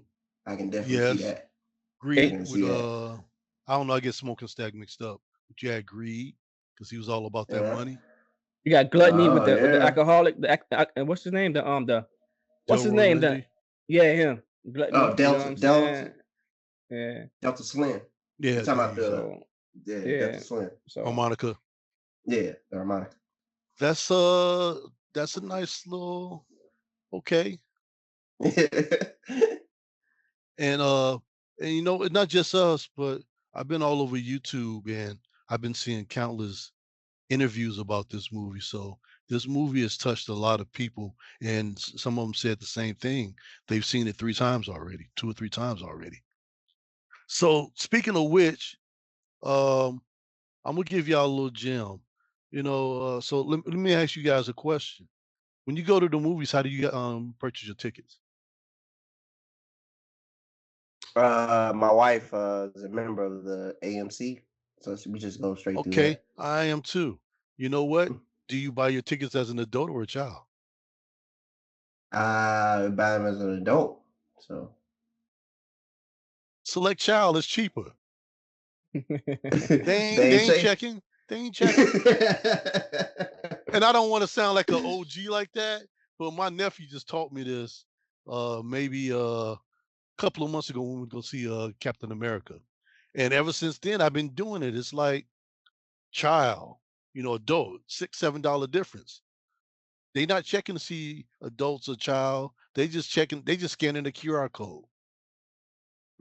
Save yourself some I money. didn't even think about that. Me neither.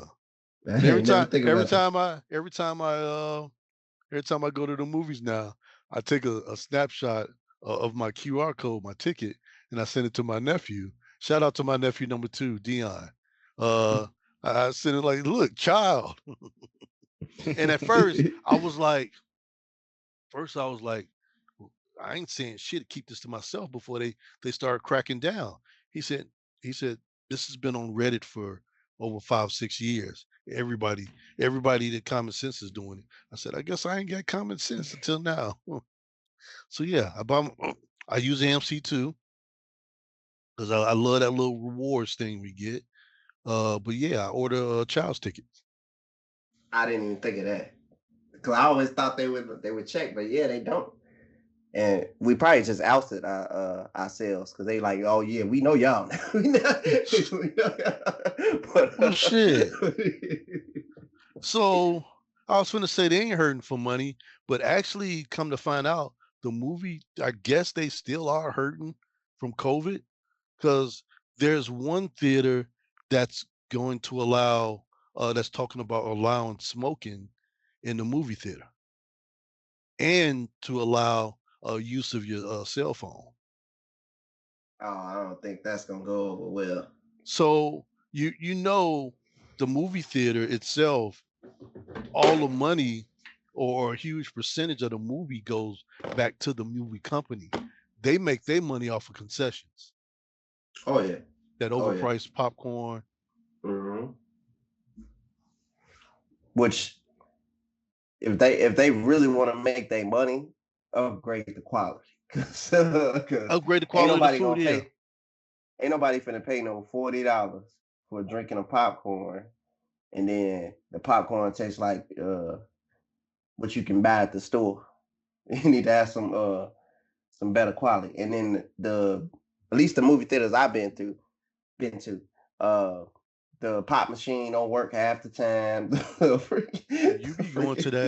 You be going to that Chatham neighborhood shit. I'm out in the suburbs. It's always working. Hey, so here's another thing too. You know how if you get popcorn, for some reason I can eat before I go to the movie theaters, and I'm still compelled to get concessions. Um, you know how you put the butter topping. It's not butter, or is it called popcorn topping or something? It's a slick way of saying it's not butter. You know how basically it's on the top and it doesn't work its way to the bottom. You know how you fix that? So every time I get popcorn, I also get a drink. So I always ask for an extra straw. And so I poke that extra straw in my popcorn and I let the butter slide right down that straw into the popcorn. And I might move the straw over like 3 or 4 times to hit it in 3 different places. So once I work my way down, it still has the butter flavor, the butter topping on it. They were an expert. He's a movie theater expert. And I'll see you at the movies. But no, think about it. You work your way down and it's just like bland as fuck. But yeah, stick a straw in there, not all the way down there because it's going to get the bottom of the bucket. Just halfway down there, quarter ways in there, and let the butter go through the straw and fill it up. Trust me. I didn't hit y'all off with 2 gems tonight. You both dropped some stuff tonight. But yeah, Sinners was a great movie. Thinking about going to see it again, even though there's a lot of movies coming out that I do want to see. Great movie. It told a great story. Definitely recommend. Only thing that didn't make any fucking sense. You're a vampire and you shouldn't be out in the sunlight. Why did you let that fight go on so long? I know it's part of the movie, but it's like you should be like, at a certain point, you know what? We need to get this done because the sun's coming up pretty soon. And obviously, look what happened to him. You were trying to pull him. He couldn't because he wanted Sammy. He couldn't do that. You know what I'm saying? He wanted Sammy. It was, I guess, Sammy or nothing, huh? Yeah. That's straight like that. Straight like that. Straight like that. When you said that, I thought of South Central. Yeah. Little J-Rock used to say, straight like that. One of the worst haircuts in movie history for a black kid. That wasn't even a bowl cut. Hey, please find that. Hey, please find that photo and put it in when you say that. South Central, Lil J-Rock, the little kid, and also the original Black Power Ranger had one of the worst haircuts too. Man, he was also missing a finger. There's a little trivia there. But yeah, the Black Power Ranger, one of the worst haircuts they could give a black man. The bow? You don't like the bow? Just the This is just upside like down you. this is like this is like how can we make him look more ridiculous? So yeah, definitely you're hearing it from us. We're giving it, high stars. I mean, I won't say it's a 10 because nothing's ever perfect. Definitely 9.5 to me. Uh, definitely has real replay value, so to say. And I did this recently. They reshowed Purple Rain, the Prince movie from 1984. I said, here I am going to see it. They digitized it, remastered it, and all that shit. I said, outside of the obvious, I'm going to focus on the obscure, the background, just to see what people were doing. I mean, I just want to see from a different perspective. I mean, definitely when Apollonia, purified ourselves in the water of Lake Minnetonka. I kept my eyes on that. But just, stuff like being in the club, I was like, instead of looking at Morrisdale, whatever, I was looking around the club just to see what was going on in the background, just to get a feel. Mm. But definitely Sinners has review value because we're talking about stuff that we didn't see or didn't experience. And I'm sure there's a whole lot more out there. Oh yeah. Oh yeah. I think it's time to hit into our fun fact set. Who want to start off? Gentlemen, let me go first. Okay. So what I have here is 2 really authentic bottles of Dr. Pepper. Or do I? Which one do you think is the real one and which one is the fake one? The one heavy on top. The one. You saying the I one think that's the one- wide, the wide body? Wide body. I think the one to the right is the fake one. This one? Yeah. I think the one to the right is same thing. The real one, the old one, the original is to the big The body. wide body is the fake one, y'all saying? No, the wide body is the original to me. The wide body is the I original. say the one on the right is the fake. Yeah. Okay. Jeremy saying the one on the left. No. I said the one on the right is fake. The original is big body. That's what I'm saying. Oh, okay. So both of these are the actual bottles of Dr. Pepper. Dr. Pepper does not own any manufacturing plants. Whatever's in the area was cheapest between Pepsi and Coke is where they get Dr. Pepper manufactured at. So they don't own any machinery. They just rent their vats to manufacture Dr. Pepper. And the one to the left, the wide body, is from Coke. And the one to the right is a Pepsi bottle. That's crazy. I think it's genius. They're saving themselves on real estate and maintenance and all that stuff. Yeah. So how do they make their money? Well, okay, Pepsi, we're gonna pay you for manufacturing, but it's not like they're giving them 100%. Oh. And they don't have to worry about maintenance and upkeep. But at the same time, Pepsi and Coke meets a quota. They're not running Coke and Pepsi 24 hours. They can only run so much to make their demands, and then for the rest of that time, their machines are sitting idle. Did you notice I noticed because I wanted Dr. Pepper. During COVID-19, Dr. Pepper was hard to find. I wouldn't notice that. 2 liters you could find, but the 16 ounces you could hardly find. Only time I heard of Dr. Pepper is when you try to make a root beer float or something. I don't think people.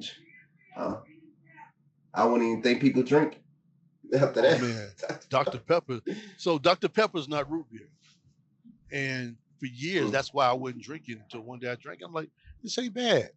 Now I love Dr. Pepper, but yeah, Dr. Pepper owns no manufacturing plants. They utilize Cokes and Pepsis, whatever's in that area. So far as distribution goes, they ain't got to travel far because that's the target area, which I think is real ingenious. And I just wanted to share that. All right, I'll go next. And I just want to stick it to Sinners. About the director Ryan Coolidge, or whatever his name is. you know his name. But yeah, Cujo, whatever. I just want to say some fun facts about him. He is Marvel's youngest director.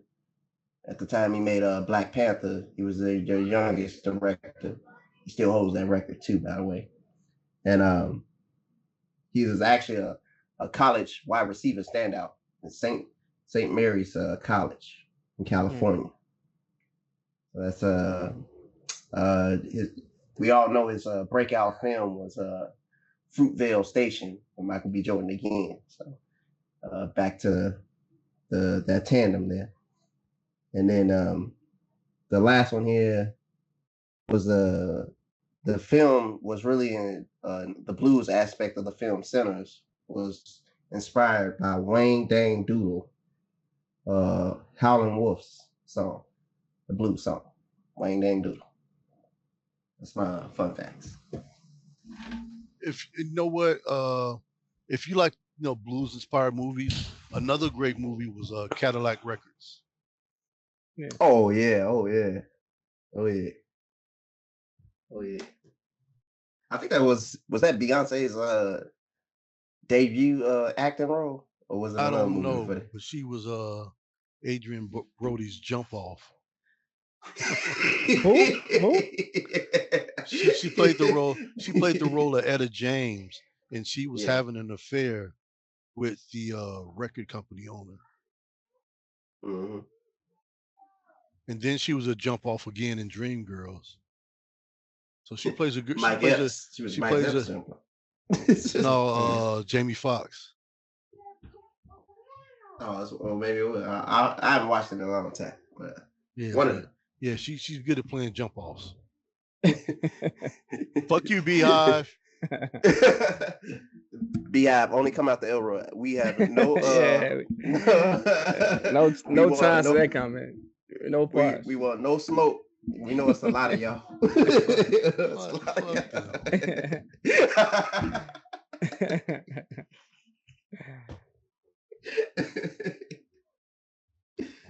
My crew's called can of bee spray. God damn it. Bugs be gone. All right, gentlemen. Should we go into the gentleman's club, or are we gonna go into the record shop? Does Jeremy have his fun fact, or you didn't have one? No, I actually had some. No. You good because Elroy killed my fun fact. It was about the Pope. I had 6 of them. He went through the whole. You know what I'm saying? He said everything. Yeah, but it's one thing that I found that you didn't mention. And I didn't know either. Did you know that technically any Catholic who's baptized can technically become the Pope, but since the 1300s, right? They started this new way when only picking from that certain group where you mentioned before. What's the name of that group they have? They call it. You mentioned before. No, Beehive. The Cardinals. The Cardinals, yeah, but yeah, the Cardinals. But technically, any Catholic who's baptized can really become Pope. Yeah, so that's it. Oh. You just inspired me to become Catholic, just so that when the next Pope dies, I'm gonna go on a campaign to be the next Pope. Bro, they gonna kill you, bro.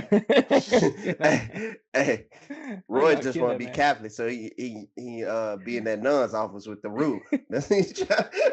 See, I thought you was about to go somewhere else. I'm coming to see you, buddy. No, I didn't mean to steal you. I didn't mean to steal your thunder, bro. No, you all good, bro. You all good. So we ready? We going into the gentleman's corner. We haven't seen him in a couple of weeks. My man OG Style. Getting older is a blessing, but only if you do it right. Now, some guys, they let age slow them down, but the sharp ones, they keep leveling up. That's because with age comes wisdom, but only if you're willing to hear some brutal truth.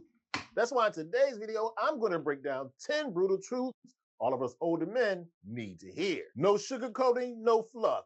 Just some real talk to help you stay sharp, confident, and keep winning at life. Now, if you're new here, welcome, Jeff, your style OG. On this channel, we discuss various men's lifestyle topics such as style, grooming, and dating. If any or all those topics interest you, I invite you to subscribe, tap the notification bell, and join us. And to my returning friends like Alton Jermaine, salute. Now, first up on the list of 10 brutal truths every older guy needs to hear, this one is one of the realest ones on the list.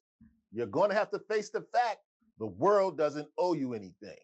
Now, here's the problem. A lot of older guys think that the world should just hand them a reward just because they show up. But let me be the first one to tell you, you're not 6 years old, you're not playing t-ball, you're not going to get a participation trophy. We all need to face the facts that nobody cares about your past struggles, missed opportunities, or what you feel like you deserve. A lot of us sit around complaining, hoping for a handout.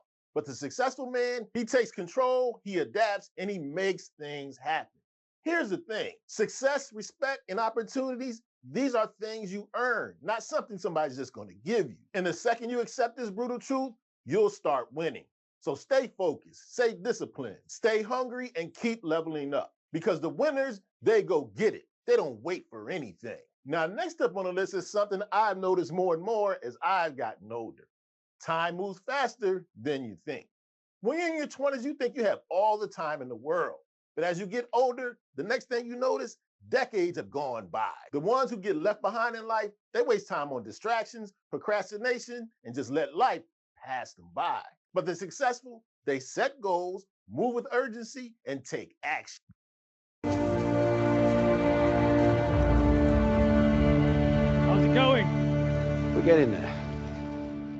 The sad truth is, as we get older, we can't rewind the clock, but we can make every moment count. And here's one of the key things I want you to take from this point.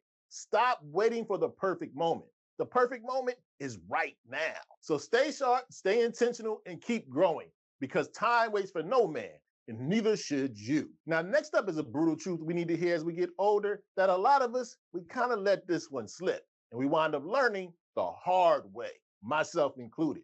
You have to realize your health is your responsibility. When we're younger, we can get away with bad eating habits, not working out, poor quality sleep, because the consequences don't show up right away. But as we get older, boy, do they show up. A lot of us as we get older ignore warning signs, make excuses, and just let ourselves go. But the wise ones, they take charge of their health, working out, eating right, and prioritizing recovery. Nobody's coming to save you, especially when it comes to your own health. So stay sharp, stay focused, stay disciplined, and stay active. Take care of your body now. Your older and older self will thank you. Unfortunately, a lot of us will regret it if we don't later. You have to keep in mind, health is one of your most valuable assets. Protect it as such. Now, a harsh truth we're all gonna have to face as we get older is one of the first signs of aging will be on your face. That's why it's very important to have a skincare routine. And why I'm super excited that today's video sponsor is Teej Hanley. Teej Hanley's skincare systems are designed around your daily routine, which makes them very easy to incorporate into your life. Simple and uncomplicated, they only take a few minutes in the morning and a few more minutes before you go to bed, so it doesn't interfere with your daily flow. I'm here to tell you, when you have improved skincare and your face is looking young, healthy, and fresh, your confidence goes through the roof. Another great thing about Teej Hanley, they have performance-driven formulas designed around different men's needs. For us OGs, I recommend the Level 3 system. In every box, you get a wash, a daily moisturizer for the AM, and a PM moisturizer. Twice a week to exfoliate your skin and get rid of dead skin cells that appear on the top layer of facial scrub. And 2 extra steps for the OGs, a skin tightening serum and an eye cream. And to make it even easier to incorporate into your daily life, each box comes with this little cheat sheet, which tells you when to use each product, how much of it to use, and in what order. I've personally been using Teej Hanley for the last 6 years, and I couldn't be happier with my results. But don't take my word for it. Take the word of millions of men who use Teej Hanley, and there are over 16,000 5-star reviews. And right now, Teej Hanley has an amazing offer. When you hit that link in the description, you'll get 40% off your first box and a free gift valued at over $20. I personally recommend the manicure set. a premium nail kit that's valued at $24. So click that link in the description if you want to get started with a life-changing skincare routine today. Get started with T.H. Hanley. Now, next up on the list is a brutal truth that's near and dear to my heart, with this being a Style OG channel and all. One of the things you have to take into account, dressing well as an older guy isn't an option. It's a necessity. You see, when we're younger, we can get away with chasing trends, sloppy fits, and just throwing anything on. But as you get older, not so much. You see, dressing well is often what separates the men from the boys. As we get older, we have to realize the first thing people judge about you is how you present yourself. And what do they see first? Your personal style. Those that get left behind think style doesn't matter, and they wonder why they get overlooked and command less respect. Mature man realizes that dressing well isn't about vanity. It's about confidence, discipline, and self-respect. Well-dressed man, he moves different, commands attention, and makes an impression without saying a word. Now, next up, in my opinion, without a doubt, is one of the most important brutal truths on today's video. Weak men avoid accountability, strong men own it. In fact, I believe this is what separates weak men from strong men. You see, the less successful, they blame others, make excuses, and run away from consequences. But the successful man, he steps up, takes ownership, and handles business. Now, don't get me wrong. Whether you're a weak or strong man, life will give you obstacles and challenges. That's a given. But the real man, he has no time to avoid accountability. He learns from his mistakes. He adapts, finds solutions, and makes things happen. He has no time for a pity party. And here's one of the things I want you to realize. Responsibility, it isn't a burden. It gives you the opportunity to take control. Want more respect and more success? Own your actions, own your choices, and own your future. When you stay accountable, you stay in control. Now, next up is a brutal truth that keeps a lot of men from realizing their full potential. I need you to understand, comfort zone is the enemy of your growth.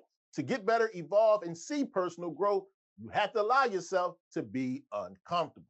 The less successful, they get complacent. They take no risk, avoid challenges, and wonder why nothing changes. But the successful, they embrace discomfort, push past limits, and evolve. You see, growth comes from struggle, whether we're talking about the gym, your career, or any aspect of your life, and especially in your mindset. When you get too comfortable, you stay in place. It's like running on a treadmill. But the man who embraces discomfort, he gets sharper, stronger, and better, day by day. What you need to do, stop playing it safe. The more comfortable you become, the more you get left behind. Next up, we have a harsh truth that's extremely vital to hear. You can't fix the past, but you're in control of your future. Here's the problem with a lot of unsuccessful guys. They get stuck in the past, dwell on their mistakes, and let their past define them. But the evolved man, he learns, he adapts, and he moves forward with purpose. Because here's the thing, I get it. We've all been through a lot. When life's handed you a bad hand or someone done you wrong, that wasn't your fault. But how you respond to it, that's your responsibility. We've all had failures, missed opportunities, things that just didn't go right. But the difference between a successful man and less successful man, he learns from these mistakes. He sees how he can grow, and he doesn't waste time having a pity party about the past. What matters the most? Not what happened to you 10 years ago. It matters what you're gonna do today and in the near future. Now, next up is something I think a lot of guys start to notice the older they get. But just in case, I want you to hear it from me. Confidence comes from action, not talk. When we're talking about separating the real from the fake, this is one of those things. A lot of times, and I get it when we're younger, we might fake it till we make it. We have false bravado. We're not really that sure on our feet. And here's the problem with this. We waste time running our mouths, making big claims that aren't true, and we're not being authentic. But the older guy, as he matures, he lets his actions speak for themselves. He doesn't feel the need to brag about his accomplishments. He realizes that people will recognize his accomplishments, his success, and the things he's done well without him having to say a word. It'll happen organically. No need to run your mouth. And that leads to true confidence because he knows he can back it up. You don't get confidence just by talking. You get it by putting in the work, taking risks, and getting better. And yes, as young men and as older men, we're preached to that one of the best characteristics you can develop is confidence. But I need you to hear the brutal truth. Confidence earned by action, not words. Now, next up, we have one that I believe is often overlooked, but it's very important. I want you to realize your energy is your most valuable currency. People don't realize how big of an asset their energy is. You see, the less successful, those who get left behind, they waste time on distractions, toxic people, and things that really don't matter. But the accomplished, they protect their energy. They don't invest their time or resources in things that don't bring value to their lives. They invest their time, which is an extremely crucial asset, very wisely. Your time is very important, but without the right energy, you won't be able to use it effectively. If you're constantly drained, stressed, or distracted, you won't reach your full potential. And that's a shame. So just like any other currency, save your energy, invest it well. Don't give it out foolishly. You want to make sure you're moving with purpose, making power plans, and continuing to grow. Now, next up is a brutal truth I want you to hear that will help you take into account everything else we've talked about today. You need to understand, especially the older we get, you only get one shot at this. You see, the less successful among us, they waste time, put things off, and act like they've got forever. But the more successful man, he moves with purpose, takes risks, and makes sure every moment counts. Because it does, especially as we get older. Life isn't a practice run.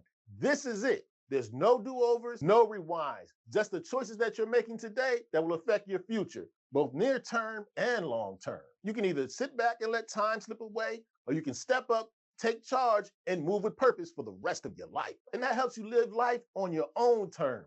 So stay focused, stay intentional, and keep moving. You're not getting any of the time you waste back. Keep in mind, you only get one shot at this thing we call life.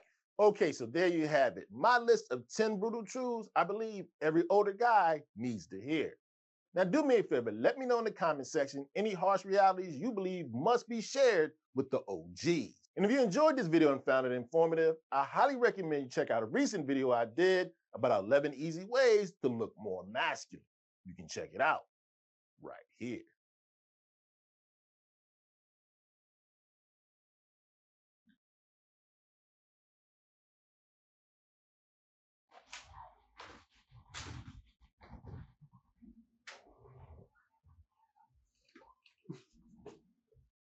Did y'all fall asleep? Yeah. No, bro. That's some good stuff, man. I like it. Hey, that's that first one he had when nobody is gonna come to save you. That's a true statement. You gotta don't have to don't expect nobody to come save you. I'm gonna start coming on the space so he can shout me out. He gonna be like, Roy Nasty.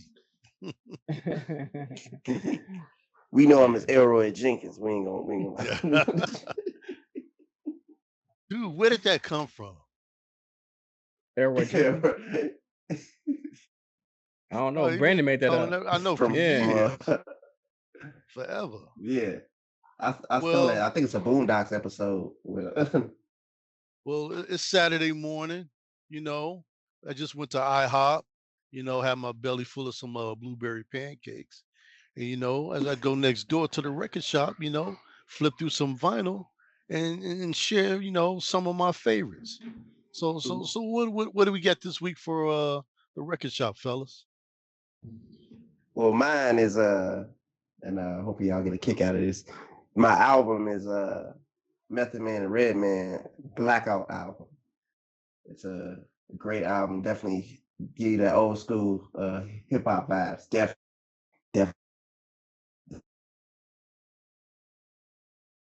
Flow, how they rhyme, and they just pick out for the mace.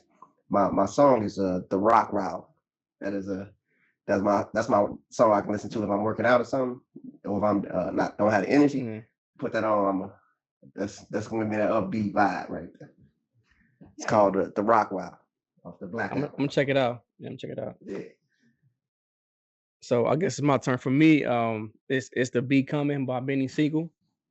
Yeah, Benny Siegel. Yeah. So in my song is Feel It in the Air. Ooh, I was hoping you say that. Yeah, that's that song. Like speaking of today, like you know how we talked about like blues. It has like a jazz beat in the background, and it fits me perfect. You know what I mean? I like smooth, slow stuff. You know what I'm saying? So the beat, the jazz beat in the background, the melody, the raps, the struggle life rap. It was just, for me, it was perfect. You know what I'm saying? Came out in 2005, I think. But yeah, that's my album and song of the week. I mean, it's just a dope song that had a dope Man, video to it, and it's just basically about him, saying "watch your back." watch your back. Uh, If you suspect something, 9 times out of 10 is actually happening. you know, So yeah, trust your senses. I think in a song he said, "Hey, your handshake ain't matching your smile." That shit You is know what I'm foul. saying? And then you know, a fun fact about that, that same summer he got booked and had to serve like what 4 years in jail. So he was rapping about his own little future. That's about to happen. You know what I'm saying? Like, it was crazy. So for me, my album is TLC's "Crazy Sexy Cool," which is in my opinion, in my musical taste, one of those you can start the CD or album or whatever and just let it play all the way through. I mean, nothing but good songs. Jeremy, you can get some good reps out of it. No, and I get Jeremy shit, but he listens to R&B when he works out. But it's this all around feel good album. I mean, Red Light Special, Switch, it's so many Let's Take Our Time. There's just so many hits on there. You can play it straight through. It's not one of those that you would skip over. And my single recommendation is by Tevin Campbell. It's called Be Along With You. Now, I've already aged myself, no big deal, but that song came out. I had to be in high school when it came out. And we get fed songs, so people always say, well, what's your favorite song, your favorite album? You can't, because you get fed so much music. And I remember years later hanging out with a buddy of mine from high school, and we were in this health food restaurant, and it came on. And for the life of me, I didn't know what it was. And I was like, I need this song. And this was before smartphones and Shazam. Or no, maybe smartphones out, but there was no SoundHound or Shazam or whatever. And they were playing it, and I asked the lady, I said, "Well, what's the song?" She's like, "I don't know. It's a mixtape this guy just sold." I was like, "Can I buy that tape? Can I buy that mix CD off of you?" She's like, "I can't do that. It's the boss and everything." So I went years, and it was driving me crazy, and I was humming it, and I couldn't think of it. So one day I'm hanging out at my buddy's house. He was barbecuing, and it comes on the radio. So yeah, Shazam was out there. I don't know. I didn't have it on my phone or whatever. And then I snapped it. So I listened to that song a lot. You would definitely enjoy it. "Be Along With You" by Tevin Campbell. That's my single. TLC's "Crazy Sexy Cool." That's my album. And fellas, that's the record shop. I like it. So now we move on to no, Brandon has a joke. I see he's smiling. Brandon, what's your joke? Nah. I had no joke. I had no joke. Not this time. Not this He's like, time. nah, I know that song. Nah. Yeah. But no, check it out. Hey, so I sent you guys, I forgot what song that was. Oh, "Undying Love" by Nas. Did you guys listen to it? I did not. I forgot all No, about I it. did I not will. listen to it. Let me put it. I'll Let me put listen it in to my it I later. list. even sent it to you guys in the text, the YouTube. Yeah, I gotta listen to it. It's kind of a wild ass song. Okay, I gotta check it out. Let me add that to the list here. Hey, I was gonna say a joke about the TLC album because that's an album that guys driving the car by themselves will listen to. But if somebody would come past, they'd be like, turn it down. Turn it down. So I have a few artists or songs or whatever that I gotta play with the window up. And the one that I like the most and that I'm embarrassed the most to play out loud, there was this group from the 60s called the Monkees.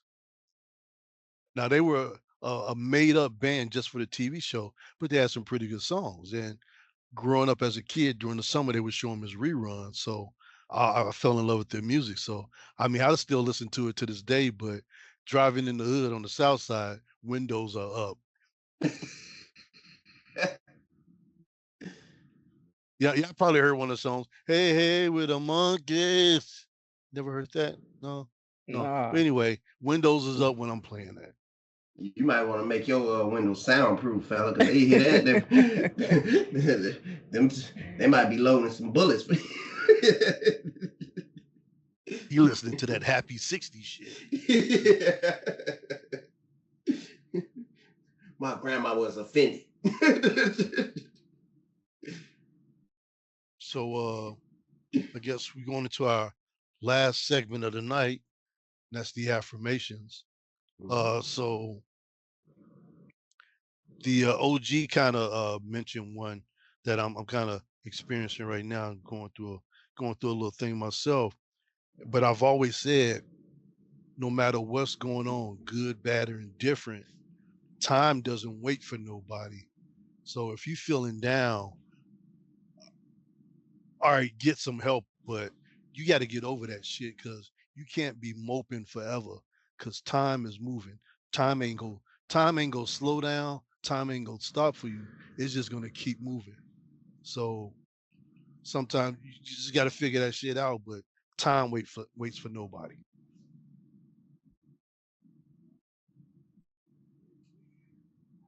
What, you want me to go next, or you? Well, Jeremy, you I want to can go go. next? I can go. Yeah, I got one. Yeah. So, trust in your intuition and judgment. Walk your own path, guided by values and inner strength.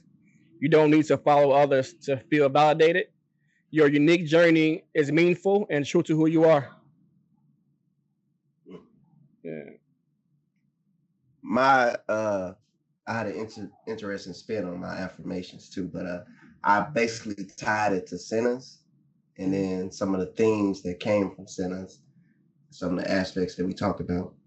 One is even in darkness, you create your own light, and basically tied that to the scene, the final scene when Samuel was in the water saying God's prayer, and they were mocking him using God's prayer, and Stack came to save him, and they basically turned that into, even in darkness, they created their own light and fought through it, and it looked like that glimmer of hope, and it came through. Another one I had was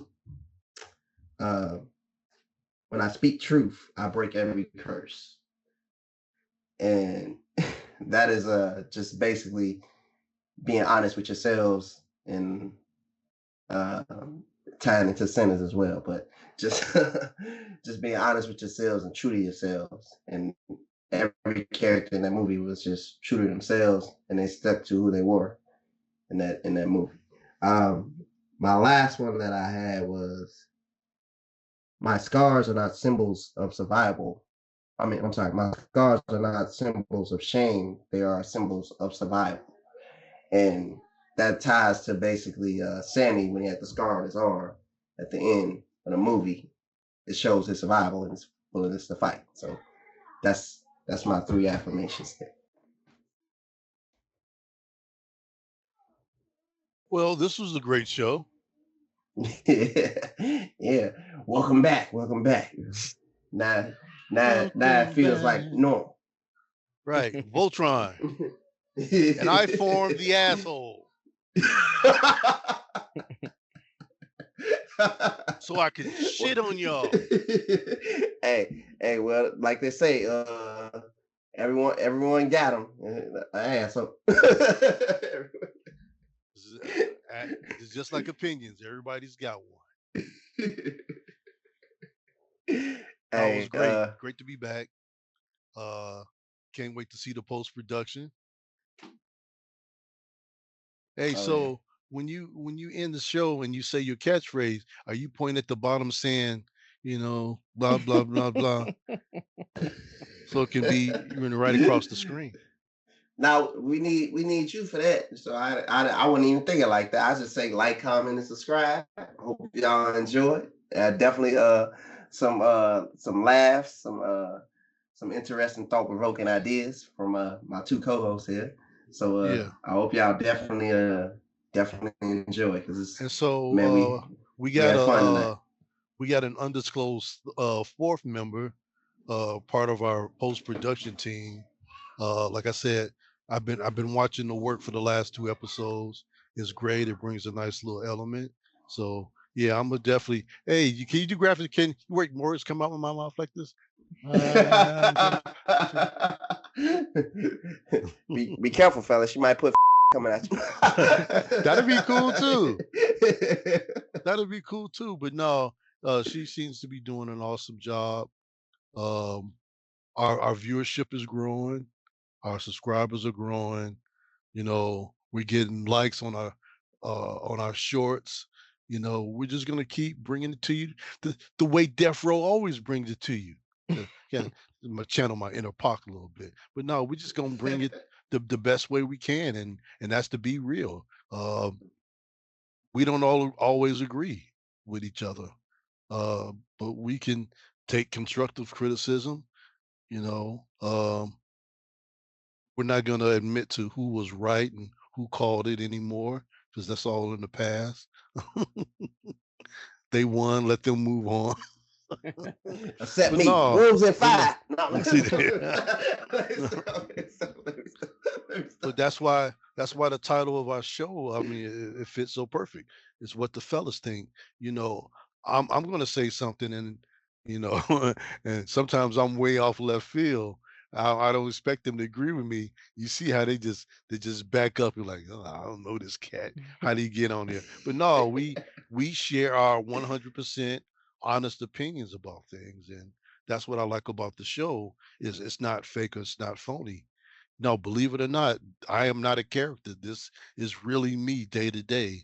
We're not fake, we're not phony, and it's just real. And I couldn't do this with anybody much realer than these two cats right here. Hey, likewise, fella. Likewise. If any one of us was missing for extended period of time, it would not feel the same. So that would definitely make the show not feel the same. So We definitely started it appreciate together. We're gonna keep it going together. We're gonna end it together. Bad boys for life. I knew it was coming. I knew it was coming, man. Hey, I know I tell y'all this often, but I definitely appreciate y'all. Y'all my bros for real. For real. Oh no, likewise. Likewise. Yeah. But like the people, definitely love to hear from y'all. We try to keep y'all entertained, informed, and inspired out. So yeah, help us definitely out. like, comment, subscribe. Comment, give us questions. Tell the world how you feel about me. I'll read it word for word, verbatim.